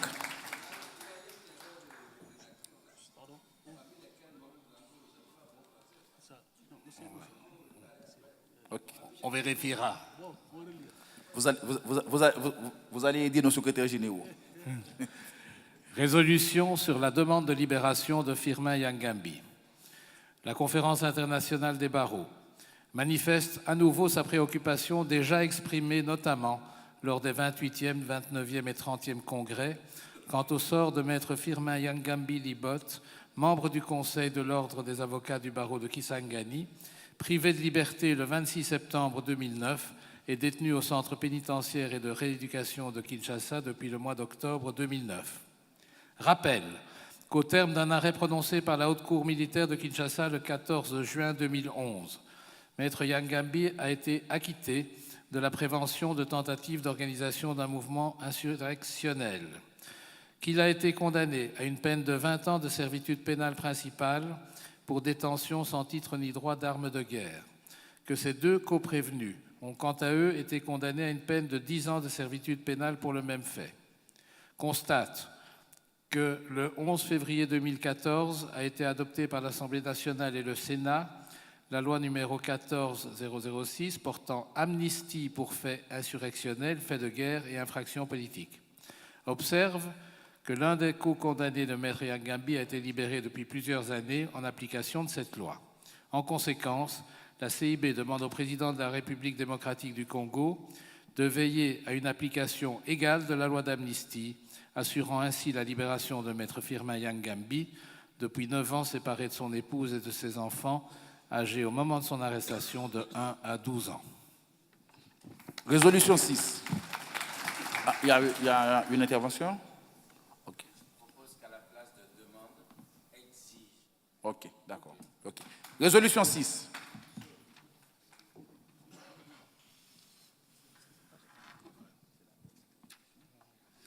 Soutien au barreau du Gabon. La conférence internationale des barreaux de tradition juridique commune réunie à Lausanne en Suisse pour son 33e congrès du 5 au 7 décembre 2018 a informé des atteintes à l'indépendance du barreau du Gabon à travers l'annulation par décision du Conseil d'État des élections de son bâtonnier, maître Lubin Doutoumbe, et de son Conseil de l'Ordre. Se réjouit qu'à la suite des recours exercés à l'encontre de cette décision, de nouvelles élections ont pu être organisées, rétablissant dans leurs fonctions le bâtonnier Duntum et les membres du Conseil de l'Ordre. Rend hommage au courage, à la détermination et à l'indépendance du bâtonnier Duntum, auquel elle apporte son entier soutien. Résolution 7, Richard Sedzio. Richard, vous êtes prêt? Attends. Résolution en soutien au barreau du Tchad. La Conférence internationale des barreaux déplore les violences avec armes commises au préjudice d'avocats inscrits au barreau du Tchad et perpétrées le 22 mai 2018 à Doba. Salue le rôle joué par les autorités ayant permis l'arrestation et le jugement des auteurs de ces violences. Invite les autorités tchadiennes à tout mettre en œuvre afin d'assurer la sécurité des avocats dans l'exercice de leur profession. Richard.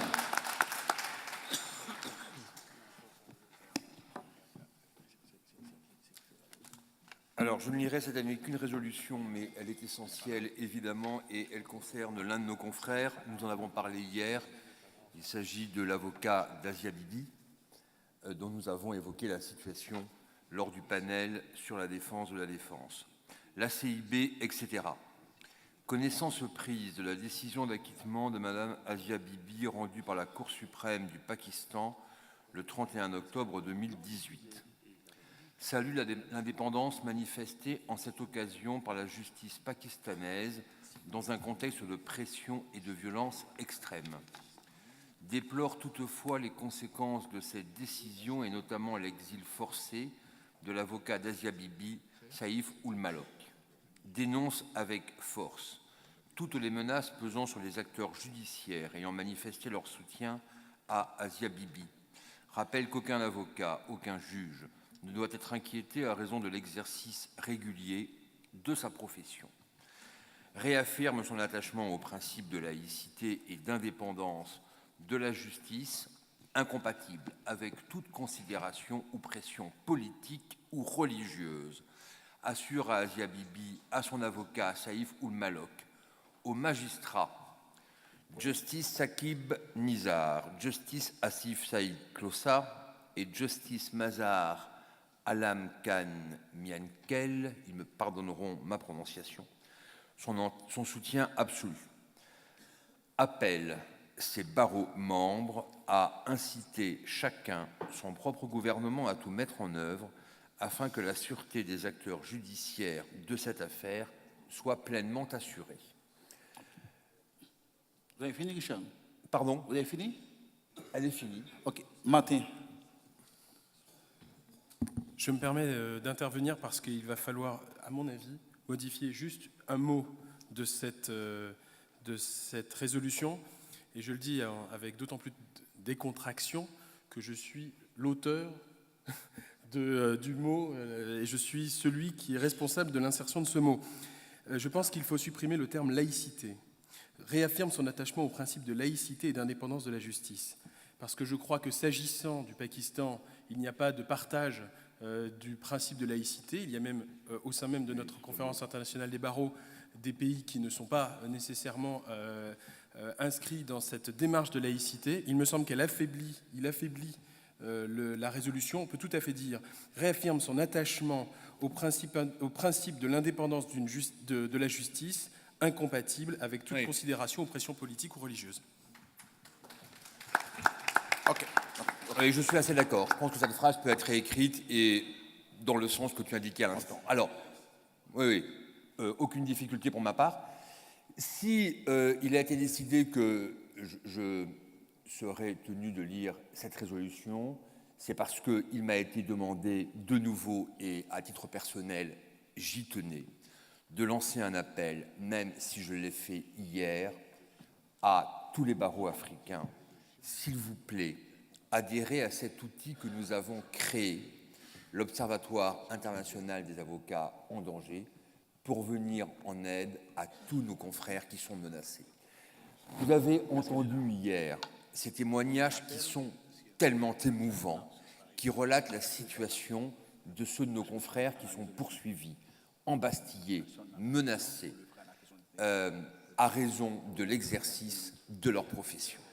Cet outil a été créé notamment pour vous, pour vos barreaux qui connaissent ces difficultés, parce que nous ne voulons plus, à la CIB, recevoir de témoignages aussi émouvants que celui de Lydienne. Nous voulons qu'il soit mis un terme à ces pratiques d'un autre âge. L'Observatoire est là pour cela. Mais si vos barreaux n'y adhèrent pas, alors son intérêt est très largement altéré.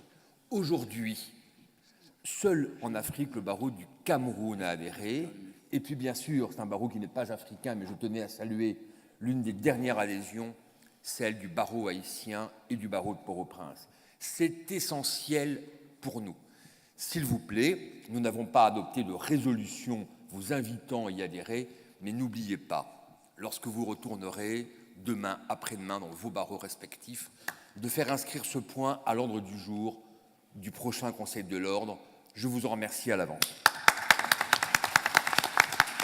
Alors, nous avons une résolution concernant les jeunes avocats. Est-ce que le représentant des jeunes avocats voudrait bien donner lecture de la résolution?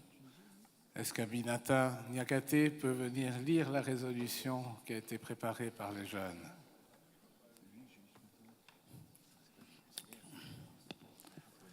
Il nous reste encore 3 points, mais là, vraiment, on ira très vite. Un peu de patience. Aminata? Voilà. Alors, il s'agit d'une résolution relative à la situation des avocats stagiaires que nous avons évoquée tout à l'heure lors de la CIB Jeunes. Et d'ailleurs dire à cette occasion que je salue l'intégration d'un jeune avocat à l'intérieur du conseil d'administration. Je regrette qu'il ne soit qu'observateur, et j'espère qu'un jour il aura un droit de vote. Pour le moment, soyez patient. Pour le moment. Mais voilà, en tout cas, je salue cette avancée déjà.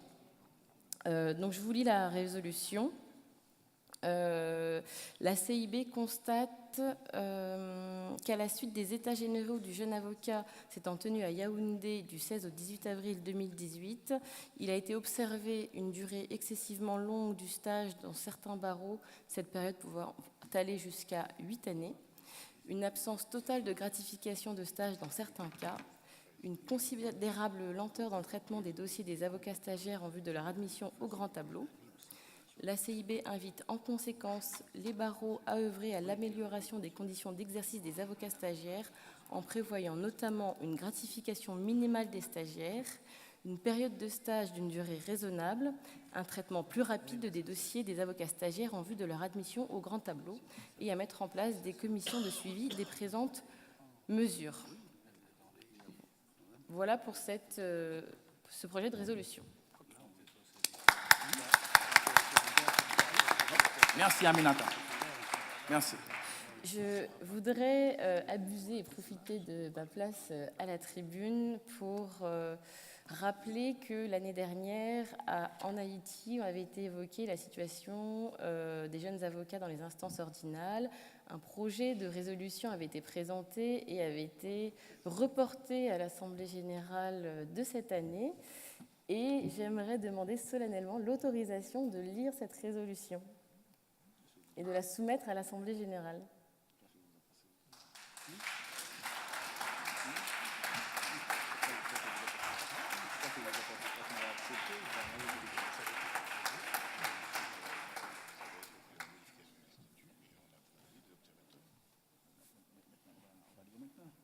Okay, d'accord. Je me réfère à la sagesse de l'Assemblée.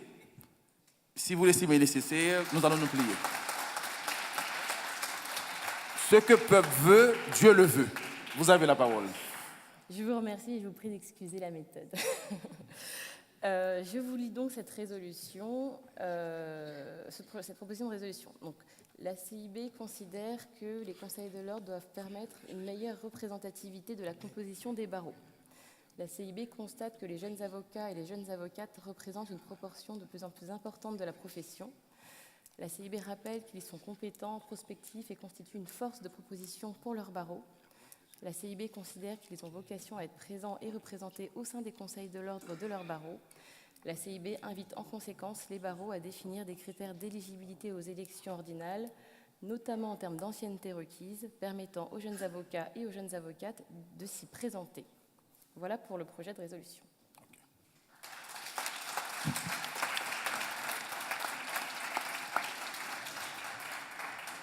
Jean.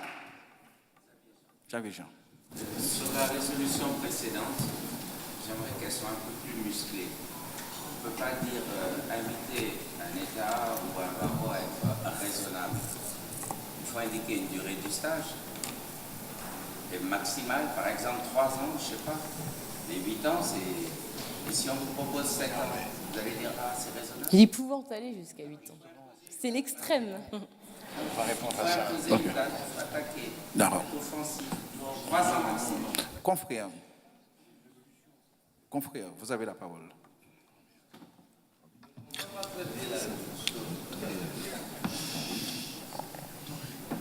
Le barreau est un ordre, pas une accusation. C'est un ordre. Donc, pour être membre du conseil de l'ordre, il y a des critères qui sont dessus. En général, c'est l'ancienneté, n'est-ce pas?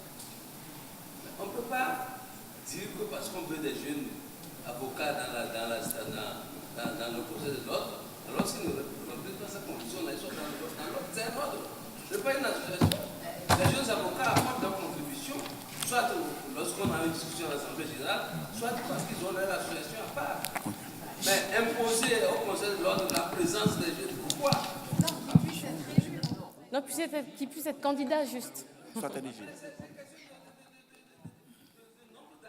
chers confrères, si vous permettez, chers confrères, si vous permettez, cette résolution, elle est prise, c'est dans le cadre de la loi. C'est-à-dire, il y a, dans nos barreaux, nous avons des lois.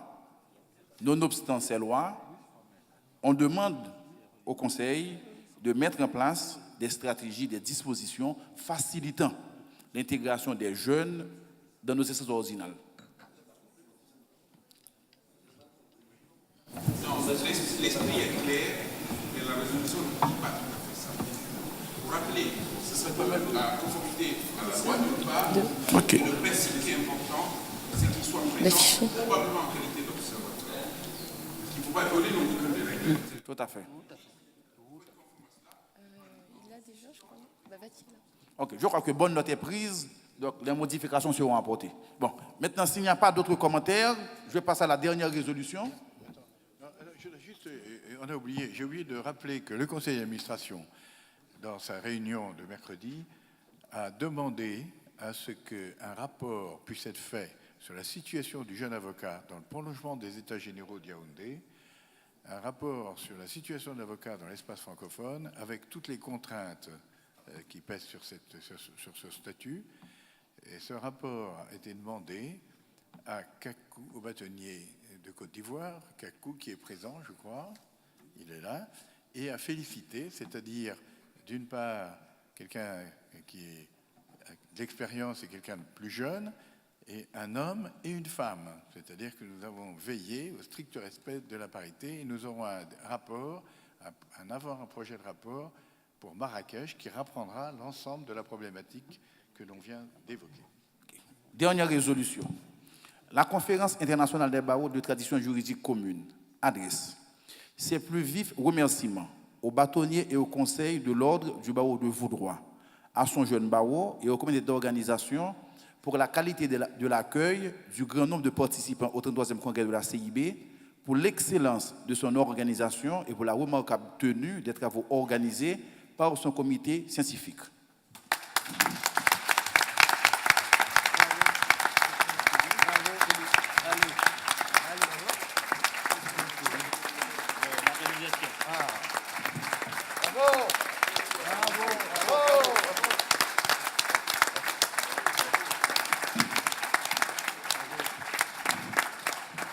Le bâtonnier du TIAD est invité à prendre la parole pour 3 minutes, étant barreau hôte, disons 2 minutes, étant barreau hôte du 34e congrès l'année prochaine pour nous mettre l'eau à la bouche. Bâtonnier, vous avez 2 minutes. Et après, nous allons désigner le barreau qui va accueillir le 35e congrès, ensuite la passation de pouvoir et c'est fini. Après, nous allons danser et manger. Merci, Monsieur le Président.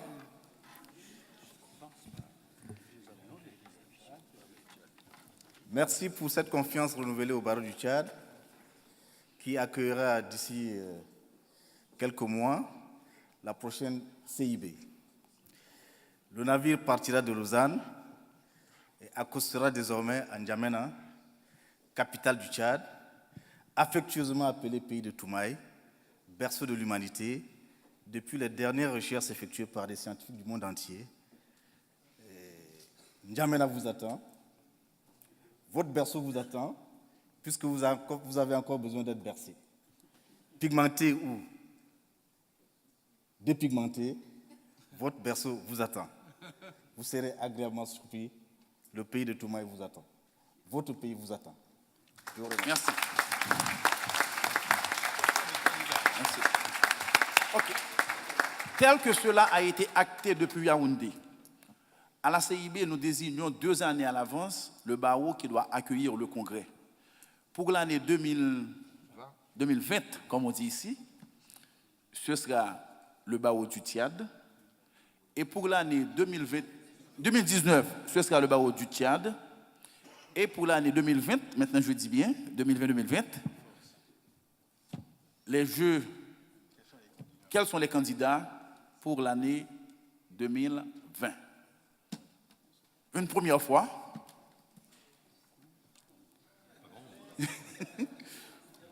Une deuxième fois. OK. OK, bon. À présent, nous allons enregistrer les candidats. Monsieur le bâtonnier, je vous invite à vous approcher et à faire acte de candidature. Il nous faut une déclaration de candidature.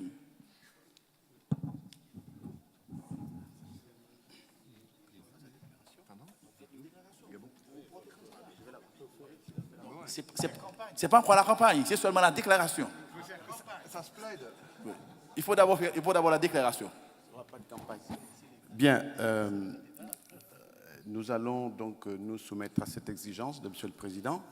Naturellement, bon, on l'avait déjà annoncé, le Gabon est candidat pour accueillir donc cette CIB 2020. Voilà, j'ai fait acte de candidature. C'est court. Est-ce qu'il y a d'autres candidatures? Une fois, deux fois, trois fois? Il y en a pas? Il y en a pas? Ok, allez-y.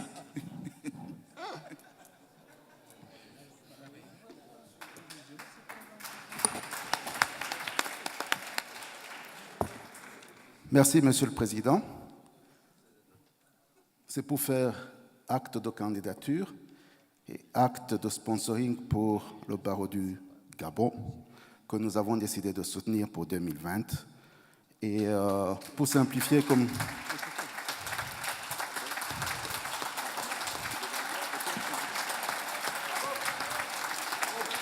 Et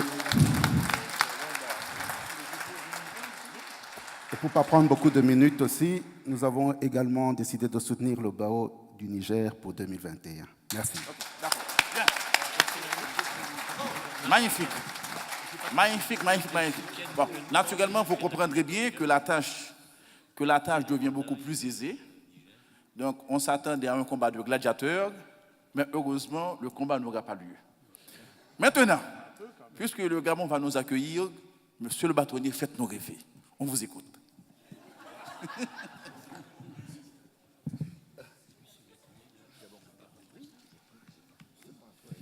Je demande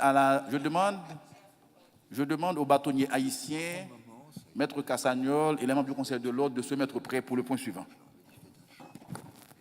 Monsieur le Président, je vous remercie. Je vais être extrêmement bref, parce que je pense que tout ce que le Gabon vous réserve, vous aurez l'occasion de venir le découvrir. Monsieur le bâtonnier, sur place. vous avez renoncé ou pas? Oui, il a renoncé. C'est ça. À Libreville. Alors, je pense que je dois d'abord remercier tous les confrères, tous les bâtonniers qui ont mené cette campagne, j'ai envie de dire, toute discrète mais efficace. Et je voudrais remercier M. le bâtonnier Kavarou Banga pour son humilité. Merci Julien. Je pense que c'est exceptionnel.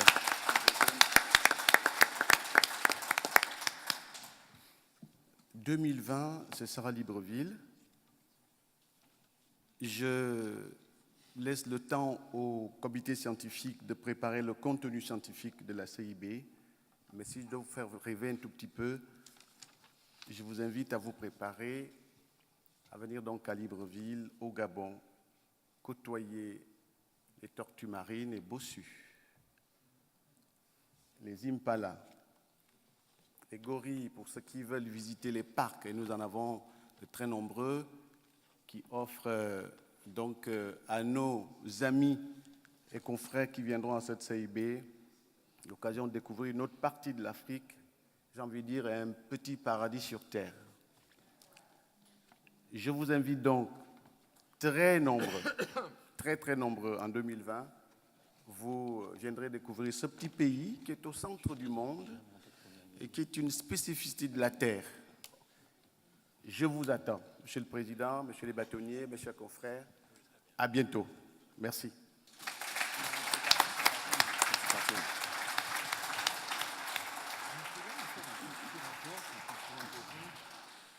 Je sollicite l'indulgence du bâtonnier stagiaire. Monsieur le bâtonnier stagiaire, je sollicite votre indulgence. Je vous ai promis de vous accorder la parole pour exposer votre cas dans le point question d'intérêt général. Mais il m'apparaît... Ok, Ambry l'a déjà fait. Très bien. Ok, donc maintenant, nous allons passer à un moment solennel. Je demande à mon successeur... Ok. D'abord, cela demande une mise au point. Ah, ok, d'accord. Allez-y, allez-y, allez-y. Oui.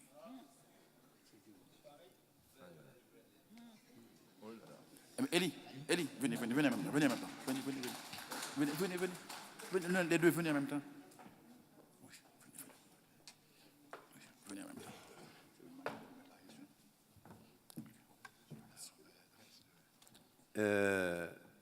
Je ne veux pas être long. Je voulais d'abord féliciter chaleureusement mon ami Elie pour l'excellente organisation de ce congrès. Je salue le secrétaire général, le secrétaire général adjoint et l'ensemble des membres du conseil d'administration pour le travail remarquable qu'ils font. En tant que sage, il est normal que je puisse dire un ou deux mots. Sage et en plus fondateur, un des, son qu'on peut dire, gardien du temple. Et c'est à ce titre que je vous ai dit deux choses. J'ai vu le programme qui a été fait pour ce congrès, qui est un programme très bien travaillé. Mais je dis de faire attention, il ne faut pas que la CIB fasse comme les autres organisations, que nos congrès soient une sorte de colloque scientifique ou académique. La CIB, c'est d'abord l'esprit de retrouver les barreaux, donc les confrères, et de vivre quelques moments de convivialité. Cet esprit fondateur ne doit pas nous échapper, c'est le plus important. Il faut joindre l'utile à l'agréable, et c'est ce que nous faisons. Mais il ne faut pas que de glissement en glissement, on fait ce qu'on fait à l'UA, qu'on fait à l'UAG, non. Il faut laisser beaucoup plus de temps aux échanges entre barreaux, aux échanges entre avocats. Au congrès de la CIB, c'est très important qu'il y ait une liste d'intervenants, de professeurs. Je crois que ce n'est pas... Il faut faire attention à ça. Première tentation qu'il faut éviter. Deuxième tentation, et je pense que le secrétaire général y veille, c'est la tentation de la bureaucratie.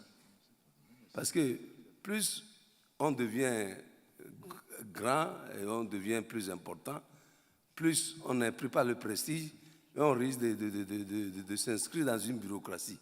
Le jour où la CIB va s'inscrire dans la logique de la bureaucratie, l'esprit est tué. Il y aura des problèmes de pouvoir, d'intérêts, de groupes d'intérêts qui vont se former. Et on ne souhaite pas que cet esprit originel de la CIB soit, n'est-ce pas, dévalué par ce genre de glissement. C'est bien que, parce que le travail, il faut l'organiser, c'est bien d'avoir un permanent, c'est à l'extrême limite, mais il faut faire très attention. Il faut remercier le secrétaire général parce qu'il sait que c'est comme ça qu'il doit travailler. C'est pour ça que son cabinet met tout en œuvre pour faire ce qu'il fait. Sinon, on n'aurait pas pris comme secrétaire général. Ah oui, c'est important. Ce n'est pas un travail rémunéré. Donc, il le sait, c'est un sacrifice, mais c'est ce faisant qu'il maintient cet esprit de la CIB. Et c'est ça qui fait que la CIB a une ambiance qu'on ne trouve pas dans les autres institutions qui regroupent aussi des avocats. Donc, je voulais que ces deux tensions-là, l'académisme et la bureaucratie, soient surveillées de très près. Et je vous remercie. Monsieur le bâtonnier de Vaud, je crois que vous avez un message à nous délivrer ou... Non, pas du tout. OK, d'accord. Donc, nous allons passer à un moment solennel, à un moment important. C'est le moment de remettre l'écharpe, le moment de passer le flambeau et d'introniser le nouveau président. Je vous demande d'ovationner le bâtonnier Elie El Kaïm, nouveau président de la CIB. Bravo.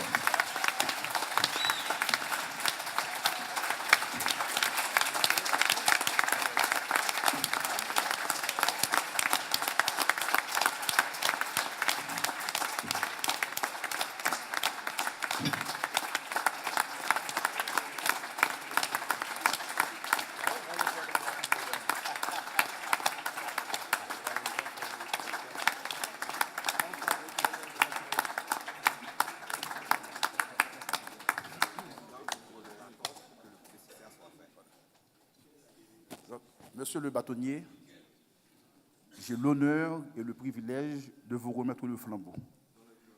Et je vous demanderai fortement de le tenir et de tout mettre en œuvre pour que la CIB puisse continuer à grandir et à surmonter tous les obstacles.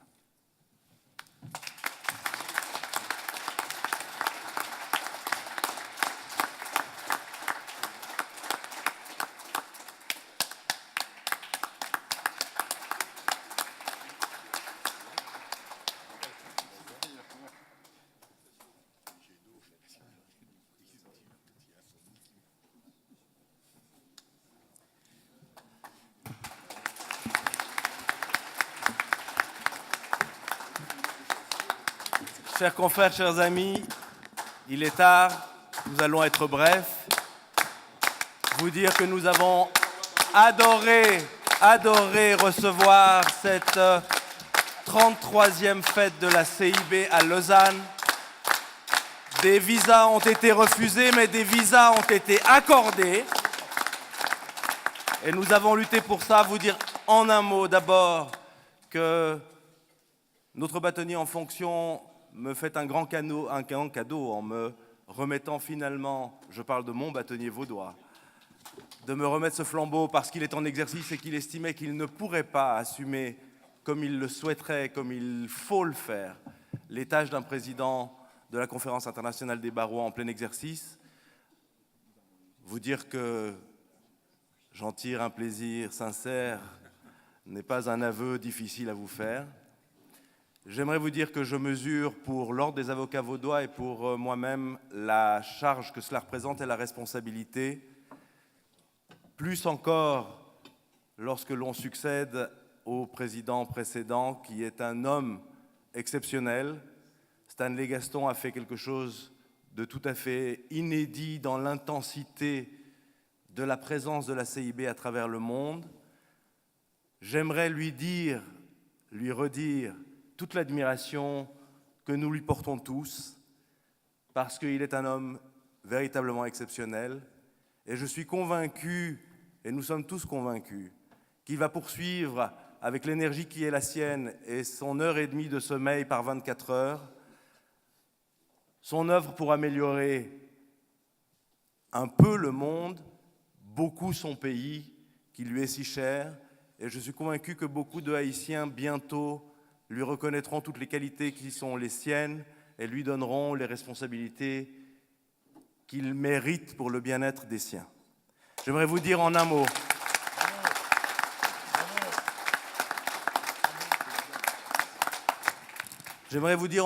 que nous allons faire au mieux pour être à la hauteur de ce qui a été fait jusqu'à maintenant. Nous sommes capables d'aller faire de la représentation et participer à des cocktails. Vous savez que je sais le faire convenablement maintenant. Mais nous mettrons toujours la priorité, et peut-être plus que jamais si c'est nécessaire, à la présence sur le terrain de la défense des avocats. Si je dois choisir entre participer à une rentrée, à un cocktail, à un congrès, à un colloque, ou aller rencontrer les personnes qui sont nécessaires à l'amélioration de la situation d'un seul avocat, d'une seule avocate, j'irai là-bas.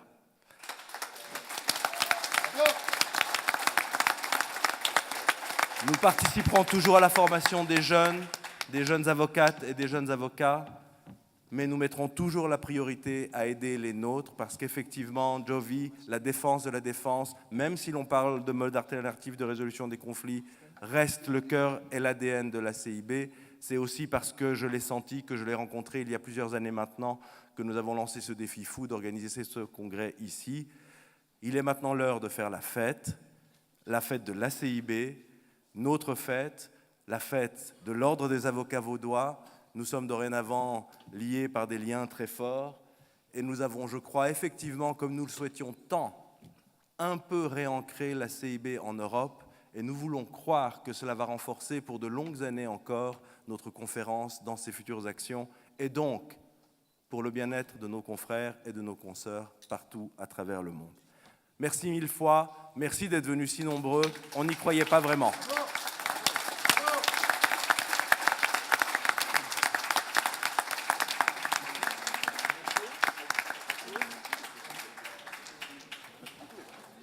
Chers amis, il me revient le mot de la fin. Je sais que tout le monde a envie d'aller se préparer, se changer, se pomponner pour la soirée de l'Ordre des avocats vaudois.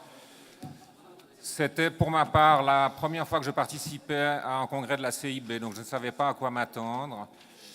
Et finalement, assez rapidement, je me suis rendu compte que cette atmosphère et cette ambiance étaient assez extraordinaires. Et c'est aussi pour cette raison, en fonction de mes activités actuelles, de bâtonnier en exercice et de mon étude, et surtout par respect pour le travail que la CIB fournit, qu'il m'a paru comme une évidence que je ne pouvais pas valablement, utilement servir la CIB pendant cette année. Après, le choix est assez vite fait, un peu naturellement.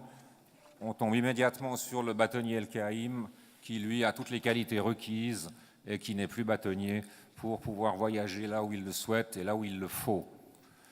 Merci en tout cas à tous pour votre présence, pour vos témoignages lors de la défense, tout à fait émouvant, qui priorise immédiatement les priorités qui sont les nôtres.